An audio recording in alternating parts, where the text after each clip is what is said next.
And today is my friend, my brother, my fellow sports talk enthusiast, Yes. Ric Etienne. What an intro, man. What's up, man? How you doing? Good. Glad to be here and not be separated by a Zoom window, man. Yeah, I know. We don't have to zoom no more. We gotta start off right off top and say, shout out to Prince and shout out to Michael Jackson. Y'all are the greatest of all time. Before stuff start falling on us, the last time we were together. So yeah, very true. Yeah, the signs were falling 3 times where I didn't say something about Prince. My sign fell right after. So when people say that heaven doesn't exist, that there is no God, that Prince isn't anywhere, Prince didn't make it to heaven, he's just falls. This time we got it. Prince, we got you, man. I swear the last time that it fell, I heard, And it was like clockwork. Every time we were not mentioning him. The last time that I didn't say, literally the third time, it was a Prince-related conversation, and I didn't say something big or he's the GOAT, and it was right after, and I was like, wow. No games today. It was like Phantom of the Opera, yeah. for real. So we are here inside of Hooters iDrive, 8801 International Drive in Orlando, Florida. Wake Up Call with Dan Tortora, live on-site on location.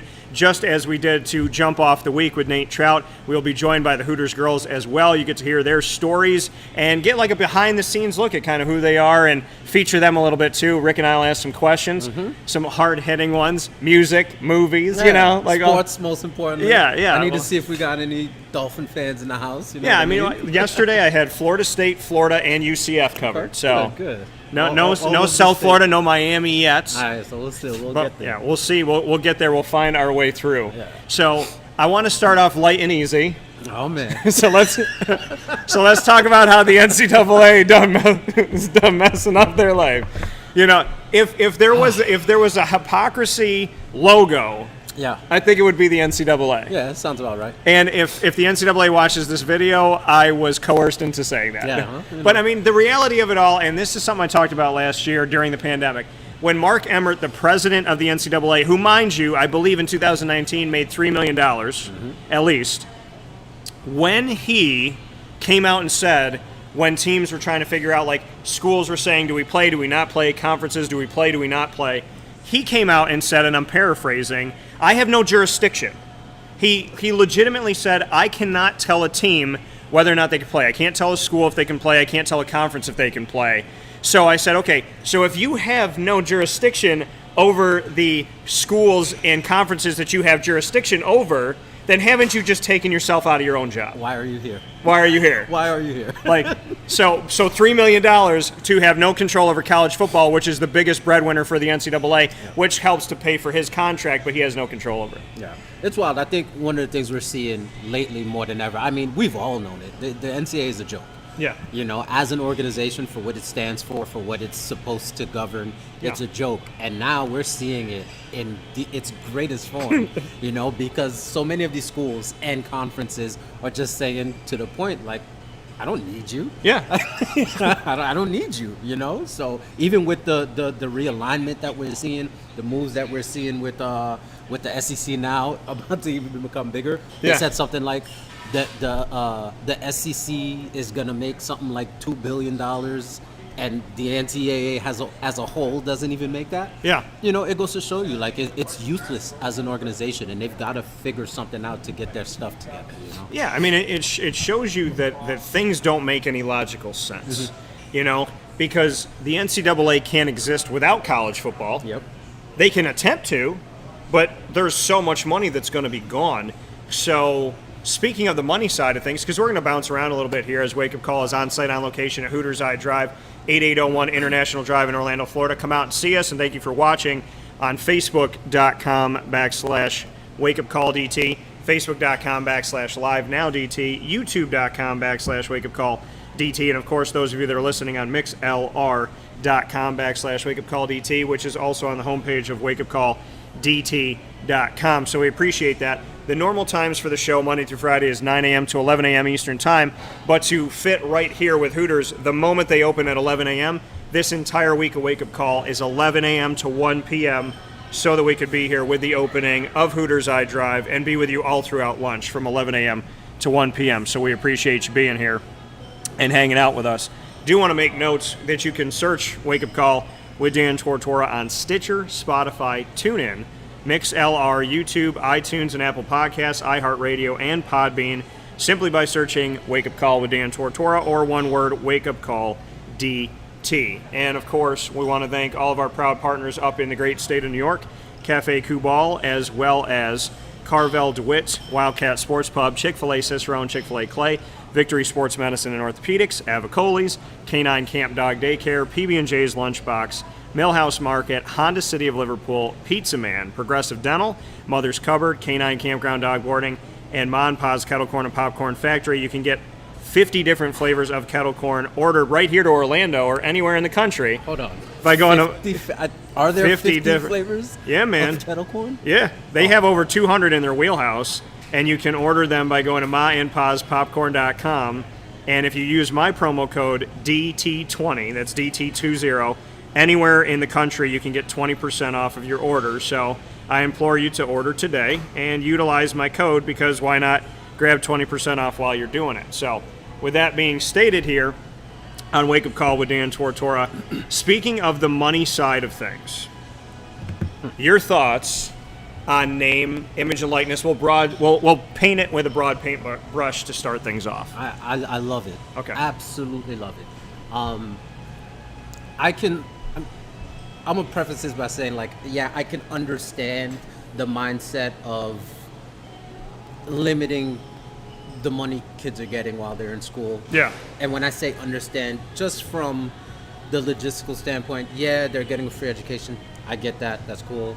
You know, you don't want them going out and the pay for play thing, you would have to kind of court that a bit. I understand all of that. But when it comes to name, image, and likeness, it's my name, it's my face, right? You know, so right. if I am able to go out and represent myself at a car dealership and sign some autographs without any of your school's logos and name and anything, I can do this based off of me being Ricardo. I can go out and do this on my own.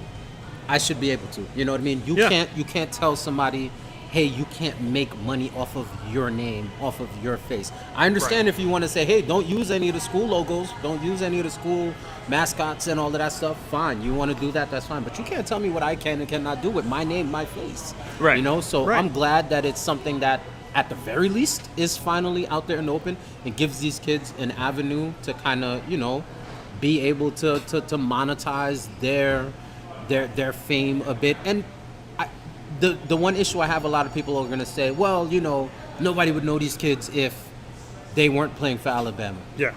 Nonsense. A lot of these kids, you know them coming up through the ranks with social media now, with YouTube now. A lot of these kids have already established themselves. Yeah. You know, and established their brands at an amateur level so that they can be noticed by the Alabamas and the LSUs and the Clemsons of the world. So by the time they get to those schools, yeah, sure, those schools are going to put them on a higher platform, but guess what? Those kids have a platform that they've built on their own already. So to be able to take advantage of that, it's only fair, you know. And I look forward to seeing where it goes in over the long term, and see how it evolves. But it's a good first step for sure. Well, you look at the social media aspect of it alone, and you know the people that they reach out to, the followers that they have, and different things. Listen. If you're an Alabama quarterback, if you're coming to Alabama, people are going to know who you are. Exactly. You're coming to Florida, you're coming to Clemson, people are going to know who you are. You know, people are going to hear the name DJ Uiagalelei 2 years before he comes to Clemson. Mm-hmm. So, you know, that's the thing, is you're going to build that. Now, obviously, it's going to affect different schools differently and whatnot, because you may not know the name of a quarterback at Wyoming, but you're going to know. I mean, you might have not known Josh Allen in Wyoming, but you know him now in Buffalo. So, I mean, it's all relative. But the reality is, your name, image, and that's what I do. Like my mom said to me on the drive-in today, she goes, you are the brand. Yeah, exactly. Dan Tortora is the brand. Dan Tortora Broadcast Media, Wake Up Call, Superpowered Pop, Dan on Disney, whatever you do, you know, stand-up comedy, you're the brand. So when you are your own brand, you're in control of that. And what these kids are essentially saying is, and this is what people don't understand, if one of these, you know, running backs is into music and he raps and he has a YouTube channel and he monetizes it, the NCAA could fine him and could suspend him. But it's music. It's not even football. The punter from UCF. I forget his name off the top of my head right now. Yeah. Where they literally told him it's either you continue to play for UCF or you shut down your YouTube channel. And his YouTube channel was massive already, and since then it's gotten even bigger, right, and whatnot. But and why should you have to give it up? Exactly. Especially if it's something that you're doing, even before you get there to begin with, Yeah. And one of those other things too is like you made a really good point where it's like, maybe they might not know the quarterback from Wyoming, but who does know him? That area that he's from. Right. So me, perfect example, I'm from a small town called Spring Valley, New York. Many people not going to know where that is, But if I'm coming out of there and I'm going to X university, sure, the country as a whole may not know who I am as a player, but where I'm coming from, they know me. So if I can go back to where I'm from and make a little money because everybody there knows me and they'll come out and represent, then why not? Why not do it? Yeah. Somebody's a star somewhere. So at the end of the day, giving these kids an opportunity to be able to control, at the very least, their own image, their own brand is awesome, man. Yeah, well, and I think the thing is when you have an organization that claims to be a non-profit organization that makes millions of dollars, billions of dollars, profit. Yeah, right. So like you pull in your like, I mean, and that's the thing is when you're a non-for-profit and you're pulling in that type of money. Listen, like can I say that my business is a non-profit and make $19 million and take it? You know what I mean? Like where's that money going? So the NCAA makes money with these student athletes. Without the student athletes, they have nothing. Without the student athletes, Mark Emmert doesn't have a job. Without the student athletes, I mean, and I looked into some of the information. It's not just Mark Emmert making over $1 million. He's got people in his office making over $1 million, and then below that, making $500,000. Mm-hmm. So you're talking about if you got 5 people making $500,000, because that's $1.5 million, and then you got 5 other people making, so that's $6.5 million. He's making, so that's almost $10 million from what 11 people. Mm-hmm. So that don't have any control of anything. That have no control over college football. So you know what I mean. And the other thing about it is, I sat down with John Swofford, the now former ACC commissioner, and John's been around the block, and he was there for realignment, and he brought the ACC. I mean, when the ACC was literally just like this small, mm-hmm. and people didn't know it, and it was Maryland and Duke, and they're trying to build and trying to grow. And then he brings them to the 15 schools. He brings in Notre Dame for everything but football. He brings in Syracuse and Louisville and Pittsburgh. And before that, he brought in Virginia Tech and Miami and Boston College. So you see all the work he's done. I said to him, you're the autonomy group. Because what people don't understand is Power 5 is a media term. Mm-hmm. It's just we think that these are the power conferences. We think these are the best. But autonomy is a legislative term. And the autonomy group, the Pac-12, the Big 12, the ACC, the SEC, and the Big 10, they have autonomy. They have the ability within the NCAA to make their own rules, full cost of attendance, different things that they can do, recruiting, whatnot. So, with that being said, I sat down with John Swofford twice about this, and I said to him, just out of curiosity, we were at the ACC tournament together at the Barclays Center in Brooklyn. Shout out to Atlantic Avenue where my grandma grew up. Very different back then. And so we're hanging out there, and I'm sitting with Swofford, and I said, autonomy by definition means self-governing. So if you are the autonomy group as a legislative term, you 5 conferences are self-governing within a government. Yeah. So you are your own government within a government, so at any time, isn't it logical that you could leave?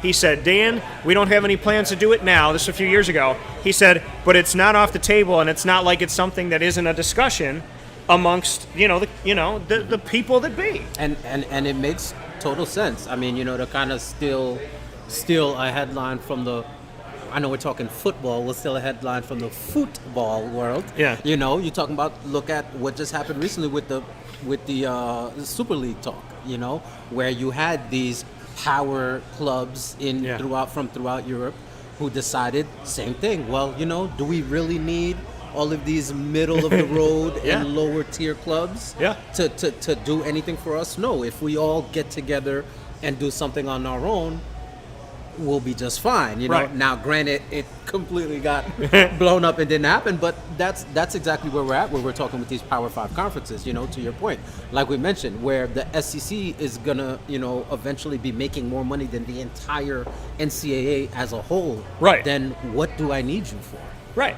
You know. And well, and that's the thing is when you see, you know, if the SEC were to leave, okay, so if the autonomy group leaves for football, that means that the NCAA loses Alabama, Florida, Georgia, LSU, Texas A&M, Texas, Oklahoma, Clemson, Ohio State, Penn State. You ain't even start talking to Michigans and Ohio States and Wisconsins. Yeah. You know? So you lose all of that. And in football, in basketball, you lose Kansas, Duke, Syracuse, North Carolina, you know, Oregon, Kentucky, and on and on and on and on and on. So that's the thing that I'm looking at right now is, and I said this about 4 years ago on my show. I came on the air and I said, if the NCAA does not change the way that they go about their business, because, okay, so Team A, right? Or I'm sorry, Punishment A is supposed to have Consequence 1, Punishment B, Consequence 2. So Team A, or so there's a team out there, let's say Kentucky breaks Rule A, Syracuse breaks Rule A, North Carolina breaks Rule A, Kentucky gets nothing, North Carolina gets a slap on the wrist. Jim Boeheim loses 101 games. So why is there a different punishment for the same fault? You know what I mean? And I'm being, and obviously they were different things, but I'm being hypothetical here, folks. So, but the question that I'm asking is, because obviously Syracuse, Kentucky, North Carolina didn't do the same things. According to the NCAA, Kentucky's never done anything. Kentucky, come on, man. Excuse me, I'm clearing my throat. But but the reality of it is seeing how they don't have the same consequence for the same rule breaking. Then you have the autonomy group. Then you have this non-for-profit. Then you're making money off these kids. I said, if the NCAA continues to go down this trail, and I said this about 4 years ago, they will not exist the way we know them if they exist at all in 5 to 10 years. We are now approaching that 5-year mark of what I said almost 4 years ago, 3.5 years ago. We're almost there to that mark, and the NCAA is dealing with name, image, and likeness, the autonomy group, realignment, and the college football playoff expansion. I would think that what I said 3.5 years ago is maybe ahead of schedule. Yeah, I think one of the things along that line too, specifically as we go into the next 2 years or so, whenever Texas and Oklahoma are supposed to officially join. Yeah, 2025. Over the next 2 years, we're definitely going to start seeing massive shifts, one way or the other. Because even within that autonomy group, now they're going to start looking individually and saying, Big 12, for example, I mean, they're on the brink of collapse at this point. I got a plan for that. So, man, we're going to talk. They're going to have to shrink. It's going to have to go from 5 to 4, maybe even 3, And it used to be 4 super conferences. That's the thing. At that point, when you start making, lesser conferences, more super and whatnot, then for sure it's going to be all the power pulled together and just like, bye guys. Yeah. The rest of y'all can have your little JV. Well, they used to be named after areas. And it's ironic that the SoCon, the Southern Conference, used to have like Alabama, pieces of the ACC and the SEC. Yeah. And they are now in their 100-year anniversary from 1921 to 2021. I just interviewed their commissioner, and on the 100th year, it looks like super conferences are coming back. So if I'm the Southern, I'm like, yo, Alabama, what are you doing? What's up, man? Come back. So that being said, throughout today's show, live from iDrive, Hooters Orlando here on 8801 International Drive in Orlando, Wake Up Call with Dan Tortora is bringing you Florida in Focus Week. My guest of the day is Ric Etienne, and we are going to be featuring the Hooters girls of iDrive all throughout today's broadcast. And so we have our first guest up, and so we'll bring her in here.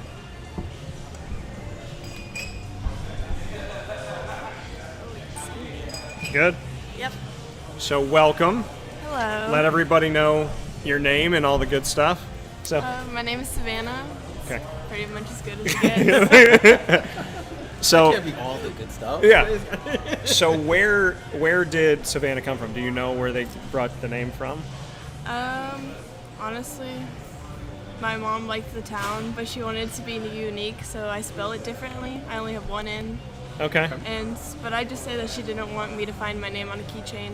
Okay. All right. That's Fair. the worst. That is the worst when, like, I mean, because Ricardo is fairly, I would say popular, but it's not random. Right. And I could never find my name on anything growing See, up. Daniel, you can, but like like Danny, I never like hearing that. I know you. I know Yeah, you're but not, I'm not a Danny. Never. There's always one person in my life that calls me that. Though. You'll find Savannah on mugs, on keychains, but you won't spell it how I Yeah, spell it'll it. have the two So I'm N's, like, what's yeah. the point? And even my grandma, like, I remember one time it was for Christmas, she spelled my name like Sahavana.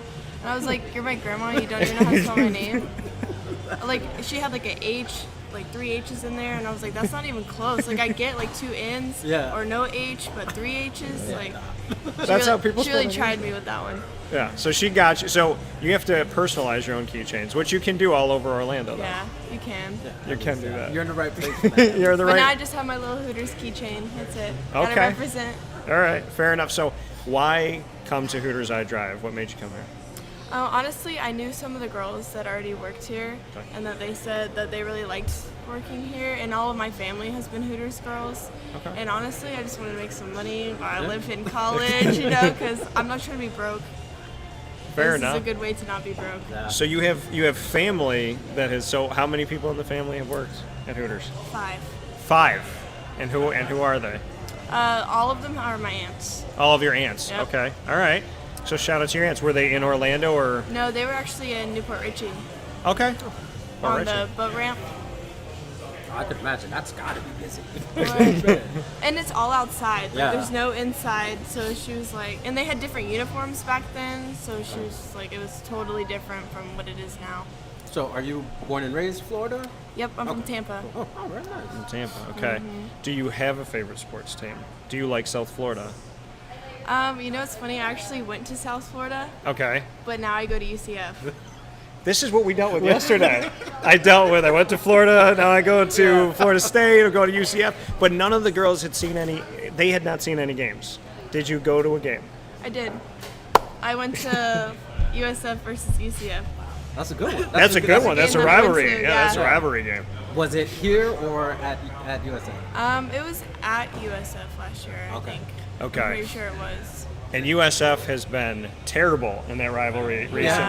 Yeah, especially recently, yeah. But I cover them both of like the last 8 years, UCF and USF. So I think they want to be called South Florida now. They're rebranding, whatever. So South Florida has a coach, Jeff Scott from Clemson, and I think they're going to get better. They got a good recruit coming in, quarterback, and UCF is good. And Yeah, because Clemson is really good. So, I mean, maybe if they take their yeah. coach, maybe they can do some magic. Yeah, I mean, hey, USF. South Florida. It works that way. It's the mindset. You bring that winning Right? mindset. You never turn know. It You around. never know. I mean, at this point, it couldn't get any worse. Right. That's- It can't yeah, hurt, right? That's true. So you went to the rivalry game, UCF, USF. Who did you cheer for?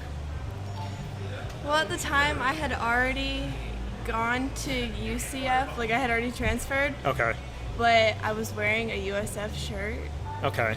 because, I mean, all of my family went to USF, and I kind of was like the traitor going to UCF. But honestly, it wasn't about the school for me. It was just I wanted to live in Orlando, and that just happened to be the school that was here. Yeah. Yeah, That makes that's sense. fair enough. Now you didn't do one of those things where you had the USF shirt, but then the UCF shirt Oh, no, underneath. no, it, no, you no, pulled it no, off. no, no, no. It was so funny because my ex-boyfriend at the time, he already went to UCF, and I was at USF, and I would always, like, say, go Bulls, and he would get so mad at me, and I'd be like, hey, what are you going to do? But you do. You almost have to do that at the stadium. Be Because prepared, you it's know? like second half, the other team's winning. You go into the bathroom, you switch your shirt. Right? Yeah.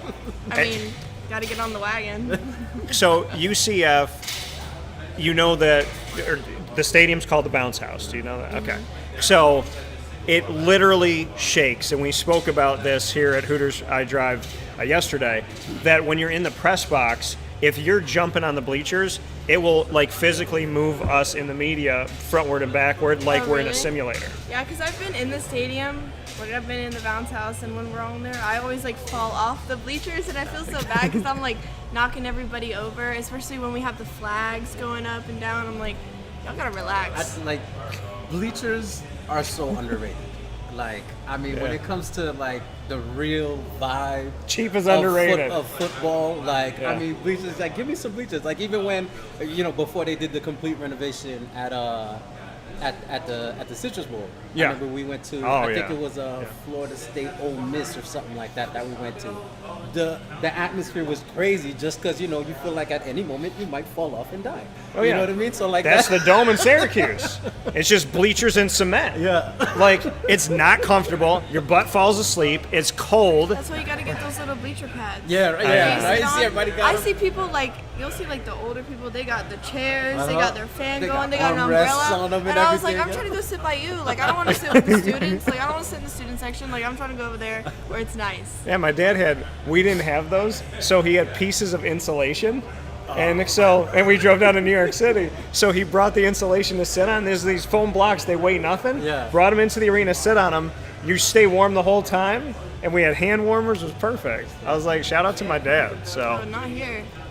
yeah, well, here it's going to be hot all the time. Yeah, nah. Especially that sun beating on the bleachers too. Woo. So, Wake Up Call is all about where sports meets life. So we talk about sports, but it's a little bit of everything. Favorite music? I really like EDM music, like house music. That's Okay. probably my favorite, and which is nice because in Orlando everybody's into that. Yeah. Yeah. Like every- EDC, and EDC comes through what? November? In November, Yeah. yeah, that's really big. That's probably one of the most popular ones because even if you're not into the music, like a lot of people still go to that one Yeah. because it's like very. It's a great vibe. Yeah. 'Cause Yeah, it's very open. Very open, and they do bring a lot of different artists too. It's not just. Oh yeah, it's not like just house. Like EDM has so many different styles of music. Yeah, I need you guys to like train me on that a little bit because I'm country, hip hop, Yeah. and R&B. I got all the good basics. Okay, all right. Since I DJ as well, so like I used to do a lot of EDM DJing. Oh, really? Like I'm older though, so a lot of the clubs I used to DJ at probably aren't even like we used to be at the Roxy. I don't think the Roxy's there no more. Vintage on down on Orange Ave, like. But it's just it's an energy. You know what I mean? It's getting bigger too. Yeah. Like more. Like I remember when I first got into it was in high school, and everybody thought I was weird for Yeah. liking it, and I was like, y'all are weird for not trying not- new stuff. yeah, exactly, Like if yeah. you don't like it, that's fine. But I think everybody, you try it, Give it a shot. And then you just make a and decision. the atmosphere is so fun, and everybody's so nice. Like I've never met somebody being rude there. Like you go to country concerts, everybody's like drunk and in your face. Like you go to an EDM festival, everybody's just like vibing, everybody's so happy. Wow. Dude, I remember are. working a It's so country loud. concert. I was working one of them in Syracuse, and there was this guy that was he was spitting tobacco on the ground when people Yeah. were walking by him. He was drunk, he was rude, he was abrasive. I found out he was a state trooper. Sounds about right. I was driving by the next day, and I look at the guy that's like guarding one of the gates, and I was like, "It's the guy from the Kenny Chesney concert last night." So Can you imagine he like pulls you over a couple days later and you're just like, weren't you the guy? yeah, I let you stay there with your ticket, so you're not going to give me a ticket. Yeah, is right. what I'm saying. So favorite movie? Super bad.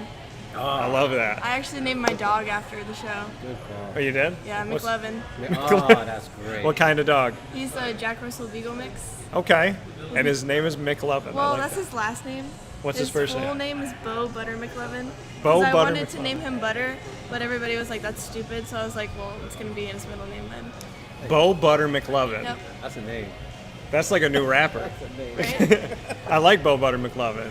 So It's I was- different. it is very different. So the movie's Superbad. I love it because my best friend, who is down here too, Evan, is that there's that scene where he's like, I just want to shout from the rooftops, I love my best friend Evan, and then he goes boop. Yeah, like so that scene. I always mess with Evan about that.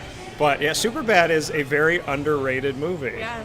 Some I'll of like the, bring it up and nobody knows about it. some of the best one-liners. Like Oh, yeah. like the whole movie is just like nonstop one-liners. And him taking the alcohol and putting it in like the gasoline stuff, and, like Yeah. oh yeah, detergent. Yeah.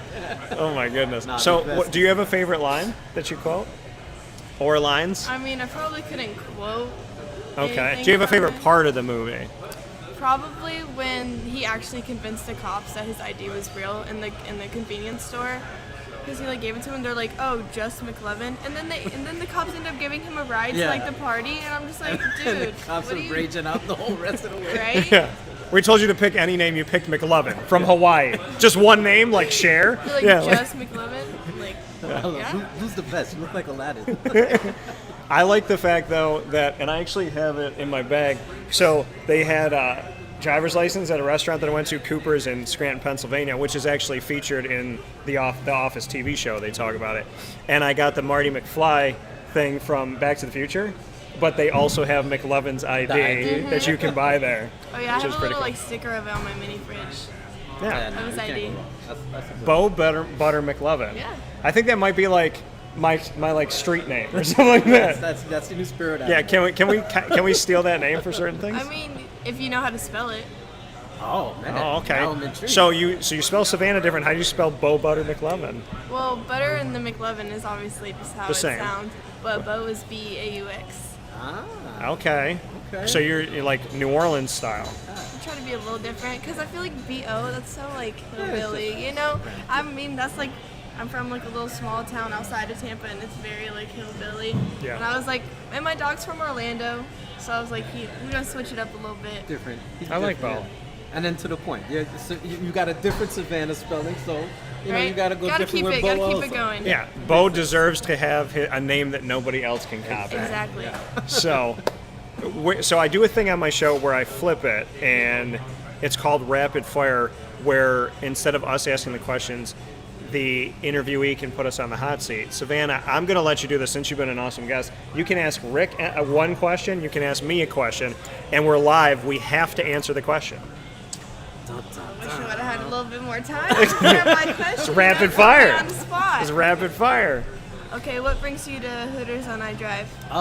This. I mean, this is my guy, man. Dan is one of my good friends here since I've been in Florida. So, anytime he's in town and calls and asks me to be a guest, I'm there. Even if it's not in town, if he needs me on a Zoom, I'm there. So, you know, I'm here representing, you know, doing my thing with my buddy, man. Thank you. That means a lot. Alrighty, and what is your favorite Hooters? Which location is your favorite Hooters? I'm not saying this because I'm here. I'm not. So I started with Point Orlando, which was right up the road, and that was so Rick is in our fantasy football league, which is drafting here tomorrow night at 7 o'clock at night. And so we started at Point Orlando 11 years ago, but tomorrow we'll be celebrating our 10 and 11 year anniversary because COVID's not going to take the decade anniversary from me. Absolutely not. So this location, I came in with Tim Baum, who I started with 11 years ago at Hooters, and I met him here during COVID in like February or something. And I came into the location, and I kind of just fell in love with The girls. the way with the way that it was all set up. So, because then I thought you were going to say like pick your favorite, like who's your favorite person, who's your favorite personality. I won't answer that question. No, So- it's okay. We know it's me. So, well, actually, when I came in and got everything set up this week, Savannah was one of the first people I met, actually right here. So, Yep. so I would have to say that as far as hospitality, welcoming me in, and showing personality, then I have to give you some credit. So you do get some credit for Credit that. where it's due. So, yeah, very humble. So, but yeah, no, I like the layout of this Hooters. I do. I like that it's different. So, yeah, Savannah, I think we're going to have to keep you around. You got a good personality. But thank you for Appreciate it. spending some time with Of us. course. Thanks Appreciate for it. having me. Absolutely. Good to meet you, Good to Savannah. meet you. 1N. Yeah. Yes. Don't forget. Give our best to Bo. Oh, I will.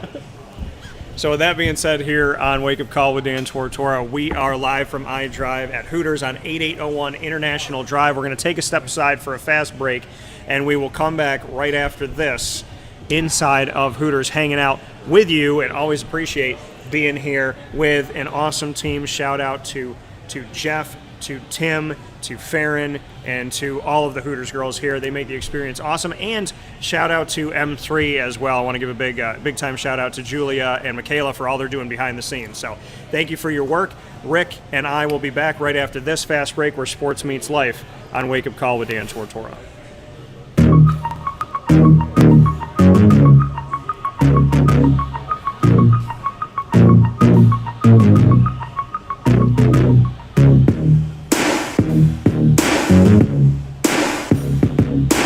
Carvel DeWitt. It's what happy tastes like. Do you know why? Because we make ice cream. Creamy, rich, flavorful ice cream. Not yogurt or iced milk like some of our competitors. Ice cream. Fresh, by hand, daily. For the calorie conscious, we have something new for you. Our new Carvalite. Same great flavor, creaminess, and texture of our regular ice cream with only 35 calories an ounce. So whether you want an ice cream cake, flying saucer, dasher, carvalanche, hard or soft ice cream, we will satisfy your craving with our fresh, handmade regular or new Carvalite ice cream. Carvel DeWitt. It's what happy tastes like.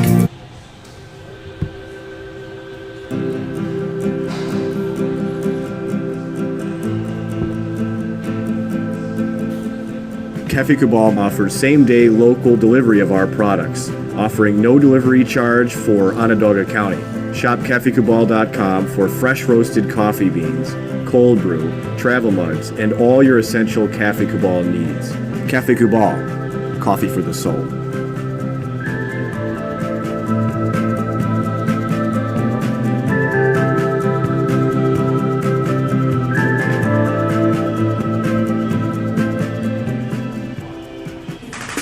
The Wildcat Sports Pub in Camillus, New York is located on 3680 Milton Avenue in the Home Depot Plaza. It is your family-friendly sports bar and restaurant. Folks, some sports bars aren't family-friendly. Some family-friendly restaurants are not sports bars. The Wildcat Sports Pub in Camillus, New York is proud to be both.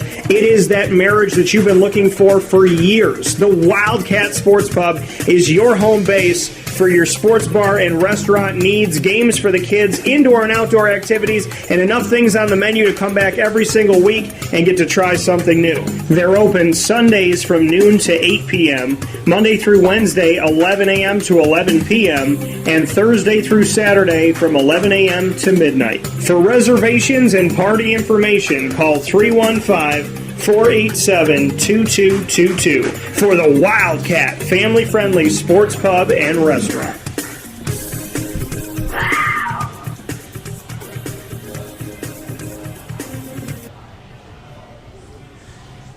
Welcome back here to Wake Up Call with Dan Tortora, live from iDrive. We're hanging out here at Hooters of iDrive on 8801 International Drive in Orlando, Florida. This is the Florida in Focus week, which we are bringing you our college and NFL football preview. Very excited about it. My guest today is Ric Etienne, and of course myself, Dan Tortora, here with you, and the Hooters girls joining us all the way through. Savannah was a good one. That was Savannah with one N. First time I ever met a Savannah with one N. I would say you might have found a new permanent co-host, if anything. I know. And we have we got a new guest here with us here, so we'll bring her through. And I believe that our new guest is from the great state of North Carolina. Correct. All right. So North Carolina, one of my favorite states. So, and I actually ended up in North Carolina. I love Charlotte. So what part? Swansboro. Near Emerald Isle. Okay, near Emerald Isle. And that is, I've been Raleigh, Charlotte, Greensboro, Pinehurst. So where? It's about 2 hours from Raleigh. From Raleigh, okay. Mm-hmm. And let everybody know your first name. Sorry, we didn't do it. Ashlyn. Ashlyn, okay. Now, do you spell it different? Like Savannah was telling us her intricate way of spelling her name. How is Ashlyn spelled? Ashlyn. Okay. That's what I would guess. Yeah. Okay. So you can find a keychain somewhere. Nope. You can't? Nope. Because there's not two N's, right? Is that why? I think, yeah. Okay. I've only found it once. We've only found it once. Where was that? Busch Gardens. I was going to say, Florida. Either Busch Gardens or Kings Island. Okay. All right, fair enough. So what brought you to Hooters on iDrive? So I worked at the one in Jacksonville, North Carolina for 2 years. Okay. And then I moved to Florida about 3 weeks ago. And so you're new to the area. Yeah. You're welcome. I just loved everything about working at Hooters, like the opportunities, the fun, the makeup. The makeup. What brought you down here to Florida? So I've always wanted to move to Florida, but my family wanted to stay in North Carolina. And in New Year's Eve, I came down with a friend, and I loved it, and I was like, I really want to move here. And then I happened to meet a boy, and he lived here, and so it was just kind of like a push, because I didn't have a foundation here if I moved like last year, but since I met a boyfriend, I had kind of a backbone, so I just jumped the gun and went for it. there's something about North Carolina family, because I meant that before, like they want to stay in North Carolina. They kind of want to just like keep everybody there and have that family atmosphere and whatnot. Because I dated somebody back actually when I was working at Disney, I dated someone who she wanted to live here, wanted to live in North Carolina, family wanted her there and back and forth. So I get the whole, I liked it there too, and I like the accent. I didn't like it. You didn't like it? I didn't like living there. I lived there for so long, and there was nothing to do. Well, see, I don't know your part though. Like that's the thing is, I love Charlotte, but then when I went to Princeton, there's like 700 people in a billy goat. That's all that's there. Like every I don't know if I could say this on the air as a card-carrying Italian. Every dead body from the mob is in Princeton, North Carolina. Like there's nobody gonna look for it there. I promise you that. It is flat land. But yeah, I was like, and that's the thing. She lived in Princeton, and I was like, well, if I ended up with that girl, I would have, lived in the middle of nowhere. So Yeah. okay, I get it. See, I kind of lived in the middle of nowhere, but I was on the coast too. I was like 15 minutes from the beach. Okay, That was the only thing to do. That makes up for it. That Yes. definitely makes up for it. but you wanted to move to Florida because why? Oh, I hate the cold. You hate the cold. I hate snow. I hate the cold. She's saying this from North Carolina. Yeah, I live in right? I was about to Syracuse. say, like, I live in from Santa's New York. armpit. That's what I was saying. I was like, North Carolina, like, all right. It gets a little chilly. Yeah, a little Yeah. something. Yeah. We get like 190 inches of snow a year. Oh, no, thank you. I will pass on that. So you've been down here for a few weeks. You're here at iDrive. What do you like about this specific Hooters? Oh, the size. Okay. It's a great size, great location. Great Good layout, people. too. Yeah. I mean, just Yeah. like I said, this is the first time I've been into this one specifically in the layout. Yeah, it's a very great layout. It's totally different from the other ones that I've been at. The Yeah. way that they made this, and I just like the brightness of it. It's just Yep. different. And like nothing's the focal point, everything's the focal point. And I love that they have two bars. They have a patio bar and an inside bar.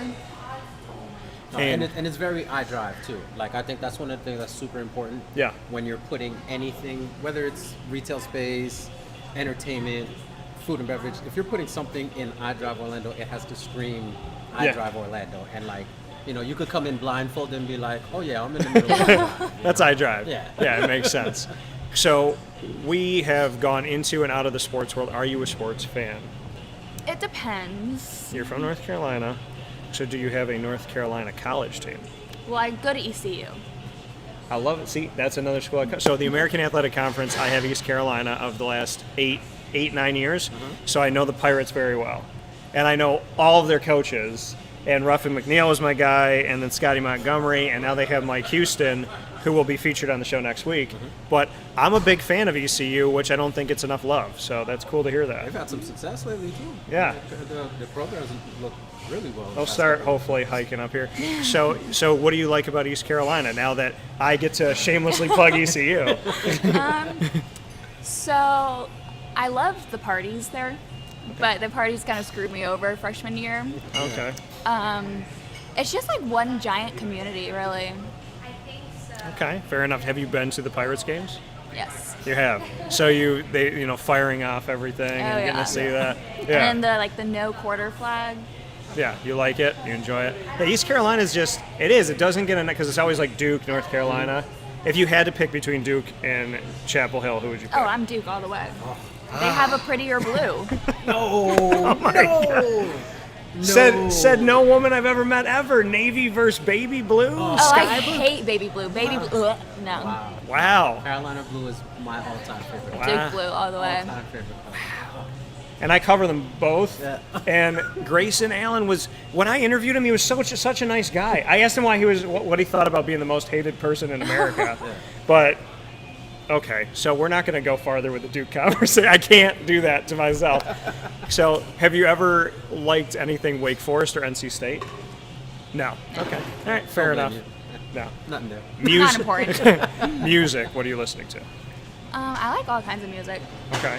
If you had to pick, like if you had 3 concerts you could go to here in Orlando, group or individual singer, what 3 concerts would you go to right now? Okay, Justin Bieber for sure. Love that man. Okay. Juice WRLD if he was still alive. Okay. My kids are all about TV. And Luke Combs.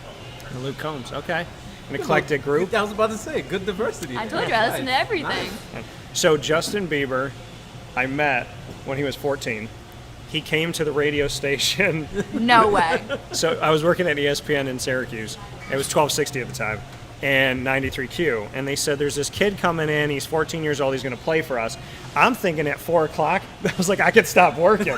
So they're like, if you want to come in, you can hang out. So I'm sitting, and so Bieber's right here. He's 14. The guitar's as big as he is. He's a little tiny kid, little mushroom haircut. And his the hair. like mom or whatever's there, manager. And so the camera's right here. And so there's a person here, I'm sitting here, and they're filming this. I don't know what they're filming it for. He plays a couple songs for us, and then he goes, oh, if you guys want an autograph. And I'm like, I'm not going to turn down an autograph. I don't know what's going to happen. Yeah. So I walk up to the kid, and he writes, to Dan, Justin Bieber, whatever. I walk out of that room. I move down here. A month later, he blows up. His tickets are on sale in Orlando every day. Everything's selling out. I still have the autograph, mint condition, in a folder. Oh, you can sell that for so much. And Unless I steal it from you first. that's very true. I'm not telling you where it is. And the other part of that was, so after all of that, he blew up. I had the autograph, whatever. Then Never Say Never came out, the movie. The footage of him at 93Q singing to us is in there, but you only see him because we were all off camera. Yeah. So there's a piece of the movie that the camera's right here, and I was like, I should have just looked. If I had known, I didn't know they were filming it for. I thought it was for him. Yeah. So I've met the Biebs before he was the Biebs. So. Lucky You man. got in early. That's good. I got him real early. Yeah, he was sitting there. He's like, I think I'm going to sign with Justin Timberlake or Usher. And I'm like, there must be another Justin Timberlake or Usher because this is big news. Yeah. It was before he signed, That's crazy. which he signed And with it Usher. happened quick, too. It did happen like... I literally came down here and there's cardboard cutouts of him at like FYE and like the entertainment store. And I'm like, I just met this kid. All the girls loved him. And yeah, Hated by all the girls. No, hated by all the men or the boys. I don't hate him. I respect him. And I like that he just did a song with Chance the Rapper. So I'm good with that. Because Chance is He's very talking good. He's changed so much. His style, his style is very versatile. Yeah. The kid is talented. Like, Talks about his faith now, which I like. Got tattoos all over the place. He's like, he's himself. I think he's becoming more of himself. He's definitely grown and changed. You came here for sports, and we're talking about Justin Bieber. Surprise! So, now that you're here, would you ever go back to Carolina? Just to visit. I mean, I have my family there, but I would probably not live there. Okay, all right. Are you at Disney, Universal? Do you do that stuff or no?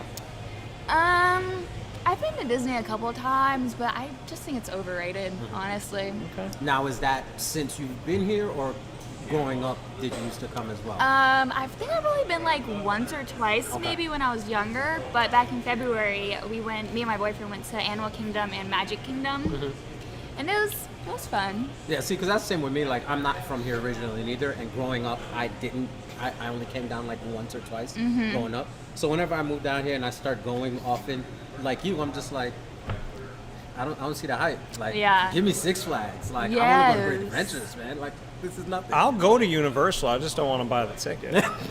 I ain't buying tickets for none of them. That's how it is. Like, cause I got spoiled. The last 2 times I went to Universal, somebody had a ticket, and they're like, "I want to bring you." This one girl was dating this guy, and we were friends, like literally just friends. But like, she was dating this guy, and he did her dirty, and so she's like, "Well, I'm not gonna go to Universal." I'm like, "I ain't not gonna go to Universal." So we went, and we had a good time. And then the other time, I got it through something. Like, I had gone to some promotional thing, and they gave us tickets. So why not? But Disney, I will be going to after I leave here today. So I'm different from you Really? both. Yeah, I'm going to Animal Kingdom because I like Everest. I like the backwards and going through the mountain and Yeah. stuff. See, and Animal Kingdom is my favorite part. Yeah. Animal Kingdom is my Avatar, favorite part. And then Food and Wine is just my favorite. Oh, Evan and I event hit that up overall. on Sunday. We haven't been yet. Like, I can't wait, especially since we missed it last year. The food that I ate next to each other, I'm just proud of my stomach. I was having like Italian donuts, seafood salad from Spain, Oh, wine. I'm hungry. What's your favorite thing to get here? I don't know. I love the buffalo chicken dip. Okay. So good. Okay. And then usually I'll get like a boneless kids meal. One of the other girls here says that Just Macy said boneless- she orders off the kids meal. Boneless Yeah. kids meal or boneless burger sliders. Boneless burgers. Okay, all right, fair enough. Final thing. On my show, we do a thing called Rapid Fire, which flips the script, and instead of you getting interviewed, you get to interview us. So we're live on Facebook and YouTube and on MixLR where you're listening to the audio and on wakeupcalldt.com. You can ask Rick a question and me a question, and we have to answer it live. Okay. Rick will go first. You can ask him whatever you want. Why I gotta keep going first? Because I need to see what she's going to ask, and then I come in. Mentally prepared. I'm sorry, this is Wake Up Call with who?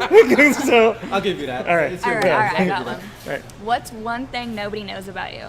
Wow. So happy I didn't get Oh that. yeah, we're getting right into it. Oh, okay, that nobody knows about me. Yeah. Man. He's a Justin Bieber super fan. What is that movie with it's terrible that I can't even remember the name of the movie. There's a movie with Mandy Moore and she's sick. A Walk to Remember. A Walk to Remember. That makes, yeah, it's a I sad will movie. cry like a baby from start to finish. Aww. Non-stop. Like everything about that movie will make me cry. I don't care what mood I'm in. I don't care what's happening. I always want her to make it in the end, and she never does. Oh my God! I feel like this is gonna be the time where she does. You know, to watch it this time, and she's gonna make it. Yeah. I'll cry. Start to So finish, that movie sad. will make me cry nonstop. Aw. So now everybody knows that. Thanks a lot, Ashley. Dude, I'm right there with you. They said we could read the book or watch the movie. I was like, why would I read the book? And I went and I sat in the back row. I started crying, and I was there with my two buddies, and we were all like getting worked up about it. They're like, dude, this is ridiculous. They left. They're like, we're not going to sit here and cry. I was like, I have to watch this for school, though. I got no choice. I was like, I got to watch this for school. You know? So I'll tell you, the very first time I ever teared in a movie was Armageddon. Okay. The scene where they're pulling the straws, and then he's just like, spoiler alert, he forces Affleck away or whatever, and then they're doing the video conference. Oh, yeah. That's the first time I was just like, oh, what is that? And then never again. And then here comes A Walk to Remember, and Marvel got me in Infinity War. oh man. So I'm a fan. I've been a fan of Spider-Man my whole life. When I was a kid, I wanted to be Spider-Man or Venom, the anti-hero. And so I'm watching Infinity War, and Spider-Man grabs Tony Stark, Yeah. and he's like, I feel weird, and he grabs him and he goes, I don't want to go. When he says I don't want to go, literally a single tear fell, and I can't say what I said in the movie theater on the air because I swore. Yeah. But I was like, blank the Russo brothers is what I said. I was pissed. No, I was but like, and I left the tear just come down my face. I remember to that point. I remember at that point, like you could hear the sniffles and and like from throughout the theater, and I'm just like, they're really about to kill Spider-Man. They killed Spider-Man and Black Panther. Those were my two. Spoiler alert. Yeah, well, that movie came out years ago. All right, now that I'm sick to my stomach, go ahead and ask me your question. Okay. Different one or same one? You can ask whatever you want. You're the host for right now. All right. Let me get my brain going. Damn, that was a good one. Rapid fire is dangerous, man. I've been asked some Do crazy you questions. have a favorite memory from 4th grade?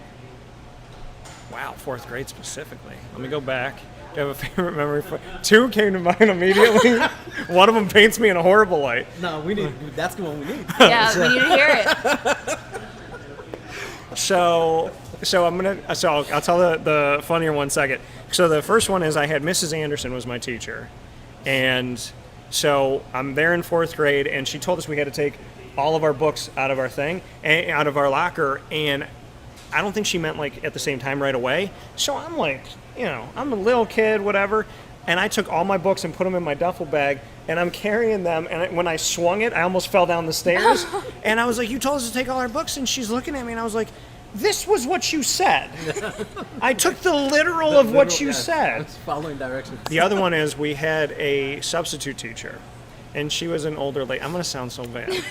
She was an older lady, and she had like very pronounced veins on her leg. And so I was on crutches at the time, and I was joking around about her, and I said that if you ever get lost, you can read her legs like a road map and get back home. No, you did not. I did. And not only did I say that, I got in trouble. She made me get up and put my nose against the back wall on my crutches, so I'm like this. with my leg in the air. I was like, how long do I stand? She's like, do you want to stay back there forever? I'm like, I got to keep my foot. I sprained my ankle. So she's making me, and I'm just like there, like trying to balance. I'm like falling over, and she's just continuing on You with class. couldn't just like rest on the crutches? No, I mean, like, you got to put your nose, and then I had to keep my foot up. A lot I don't going want on, right? Yeah, Oh wow. yeah. So, I was doing like this balancing act. It wasn't exciting for me at all. And I still stand to it. If I ever need a road home from Orlando to Syracuse, I'm going to use her leg. That's it. So with that being said, Ashley, you have been a pleasure. Welcome from North Carolina. Thank you. And shout out to East Carolina University. Go Pirates. So I like that. Yep. All right. Thank you. Appreciate it. Thank you Good for to meet having you. me. Thank you. Appreciate Appreciate it. Come out and see all the Hooters girls, including Ashlyn, right here on iDrive 8801 International Drive. 8801 International Drive. That was a magic trick. So 8801 International Drive here in Orlando, Florida. I fully expect to get home and my wife want to watch A Walk to Remember.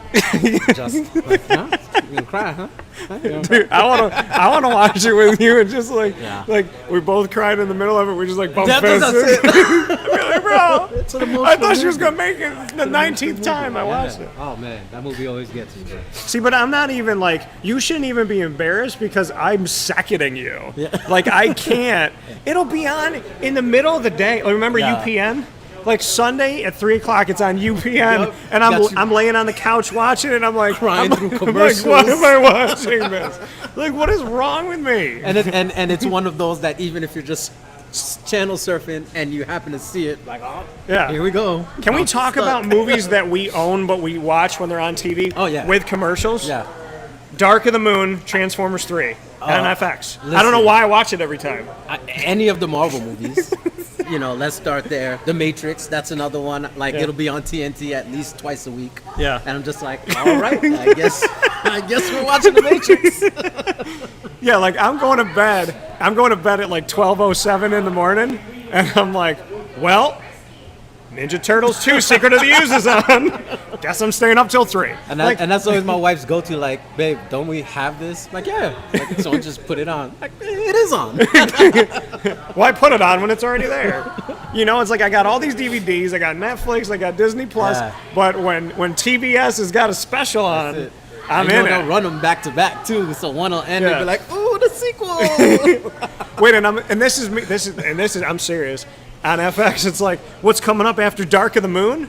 An encore Dark of the Moon. I'll watch it again. That's right, because you missed the beginning. So it's right? 6 o'clock in the morning. I haven't gone to bed yet, and I watched Dark of the Moon 1.5 times. With me, that's like when you get stuck on USA with SVU. Oh yeah, Oh, my Special goodness, Victims Unit. man. Forget about it. And it's Bum, like, all right, bum. this is the last episode. Bum bum. Okay, all right, now this is the bum bum. I swear this is the last. Finally, it's an infomercial. I'm like, thank God I can go to sleep. Well, and the thing is, we act like the TV has control over whether or not we're going to sleep. I'm like, I mean, like, it does though, no? well, I'll lay in bed and I turn on Jersey Shore Family Vacation. I had to buy Fubo TV to get it because you can't watch it anywhere. So I had this 7-day free trial. I'm like, I'm gonna bang them all out, watch them all. I did it, and I was like, I can't get season 4 anywhere else. It ran out. And the morning of, I just like let it go. I'm like, I'm not gonna think about it. I'm like, $64.99 gets charged to my credit card. I'm like, well, I do need to see the rest of guess it. now I gotta watch it. I was like, I wasn't gonna not, I just don't want to tell anybody I paid $65, but like, I'm gonna watch it. So, because I can't help, and at night, I just get drawn into JWoww's fake face and the situation being good now. And my man Paul, I go to places now all the time, and I'm like, I'll get the burger. Hold the COVID. So I'll do that. Wow, Joe.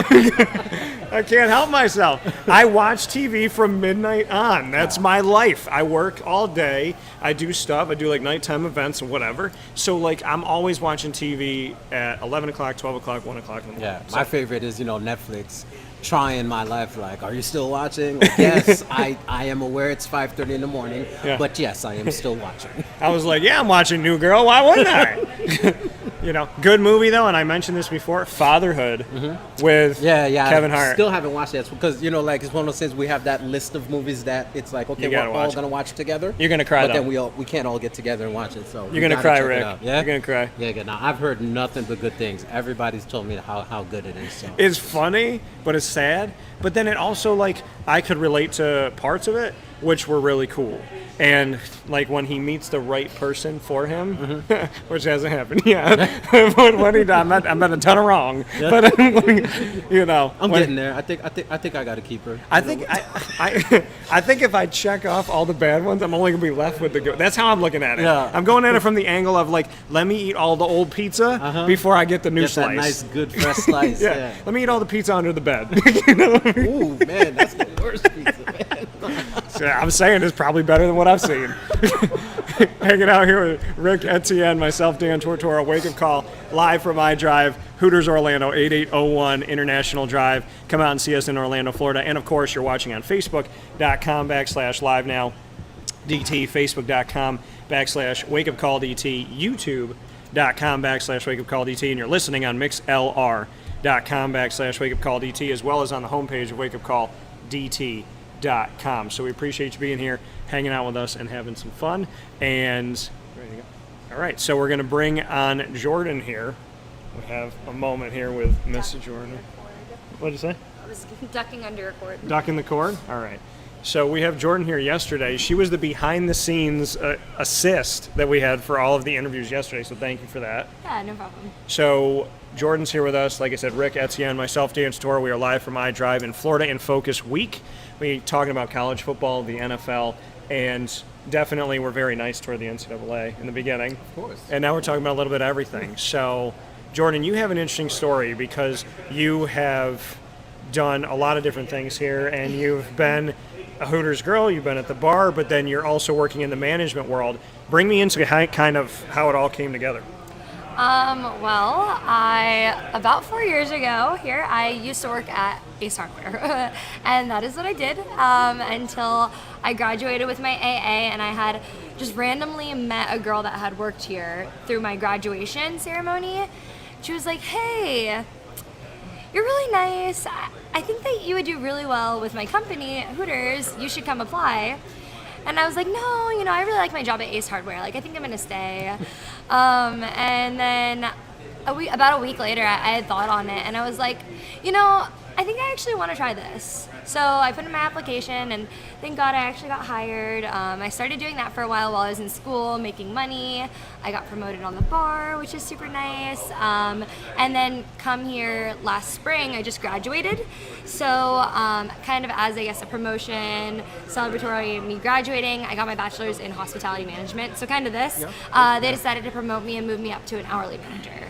So it's kind of cool. I still get to bartend, but I also get to get that aspect of things to kind of build my resume. Yeah. And I am going back to school, so working on my master's. So.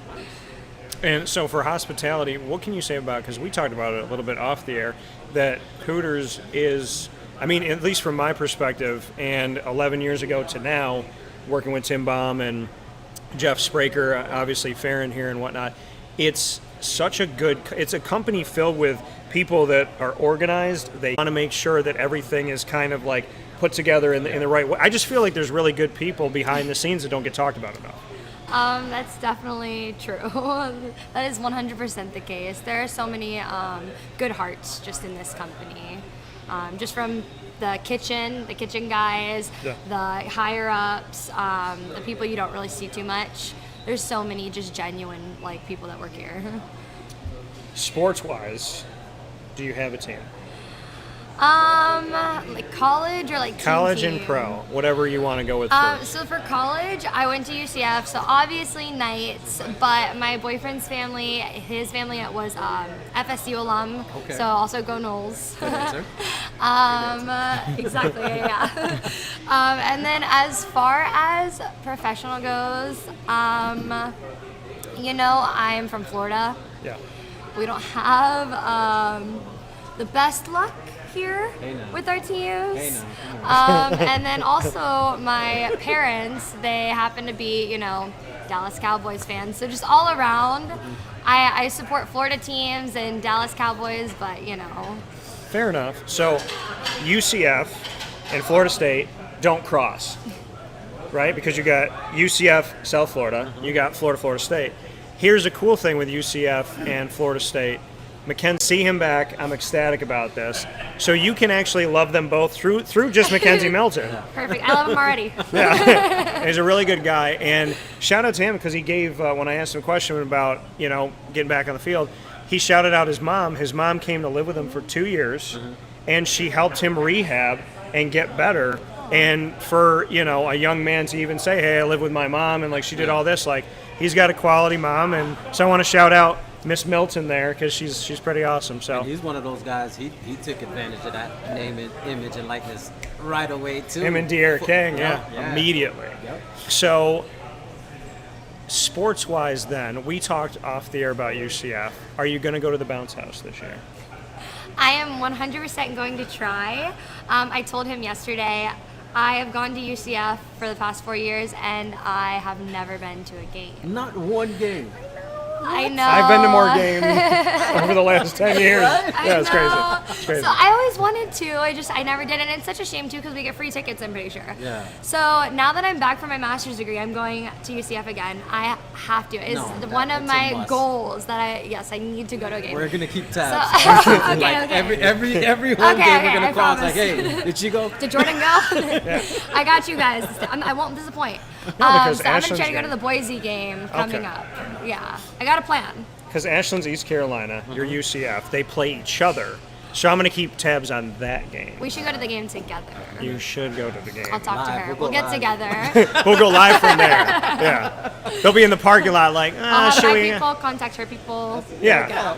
Yeah, figure something out. Yeah, I believe we get free tickets. Maybe I should. There's fans right now going, are you serious right now? Like, they can't go to the games due to COVID and the free tickets. Wow. Okay. So, we got to make that happen, obviously. Music-wise, what are you listening to? Everything. I'm a big country fan, so I love Luke Combs. I am going to see him in October, and I cannot wait. I've been waiting to see him for like 2 years because, all the concerts were not going on, but I'm a little bit of a nerd. I go to this bar called Cowboys all the time because I love country music and I love line dancing, so I put on my boots and I go out there and I do that every Thursday, literally every Thursday for the past 2 years. I think I was there. My buddy Jason brought me, but they line dance to everything. Yeah. They line dance to rap music. Yeah. Absolutely. So I'm out there, and I thought I was in a flash mob. He's like, come out and dance, and I'm there by myself. I was single, whatever. So I'm out there with him. I think he had his girlfriend at the time, whatever. So we go. I get on the dance floor. This Notorious B.I.G. song comes on, and everybody's like, and I was like, I'm looking around, and there's 75 people doing this dance. I was like, I don't know the dance. And I'm trying to get it down, and and then the next song they do a different one. Different one, yeah. And I was just like, wow, I respect line dancing. Line dance game is strong, man. Yeah, I never liked country music growing up. I love it now. Yeah. That's how I was. I didn't like it growing up too much. And then a few years ago, I had gone to Cowboys. I had done cheer and dance growing up. So I really liked that choreographed, dancing type of thing. Yeah. But I hated country music. My friend, she dragged me out there and I was like, I don't want to do this. And I ended up loving it and going back even without her, just continuously going back. So. That was the thing with me. I remember when I first started with Boot Barn, I was like, I got to sit here and listen to country music all day for 8, 9, 10 hours all day. Yeah. But to your point, you start listening to, and we've had this conversation on the show, but it's I love R&B music, and for me, country music is so close to good 90s R&B, rock solid lyrics, melodies, tunes. Country music is dope. Man. They don't apologize for talking about God. Yeah. They talk about family. I love that.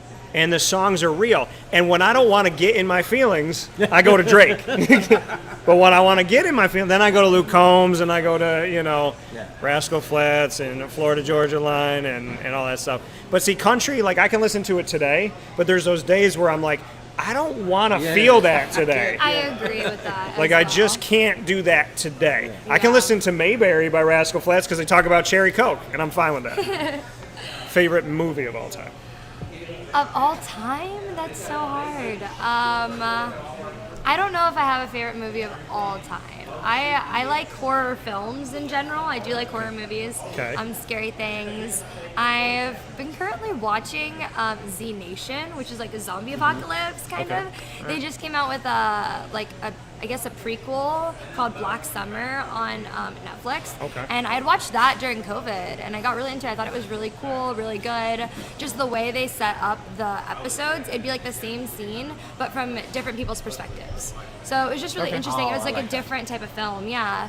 So I started to kind of get into that, and I found that it was a prequel to Z Nation, and I like zombie things, so I started watching that. I've been binging that. So I'm curious. You said you're a big horror fan overall. So who's your favorite villain, monster, killer, or whatever?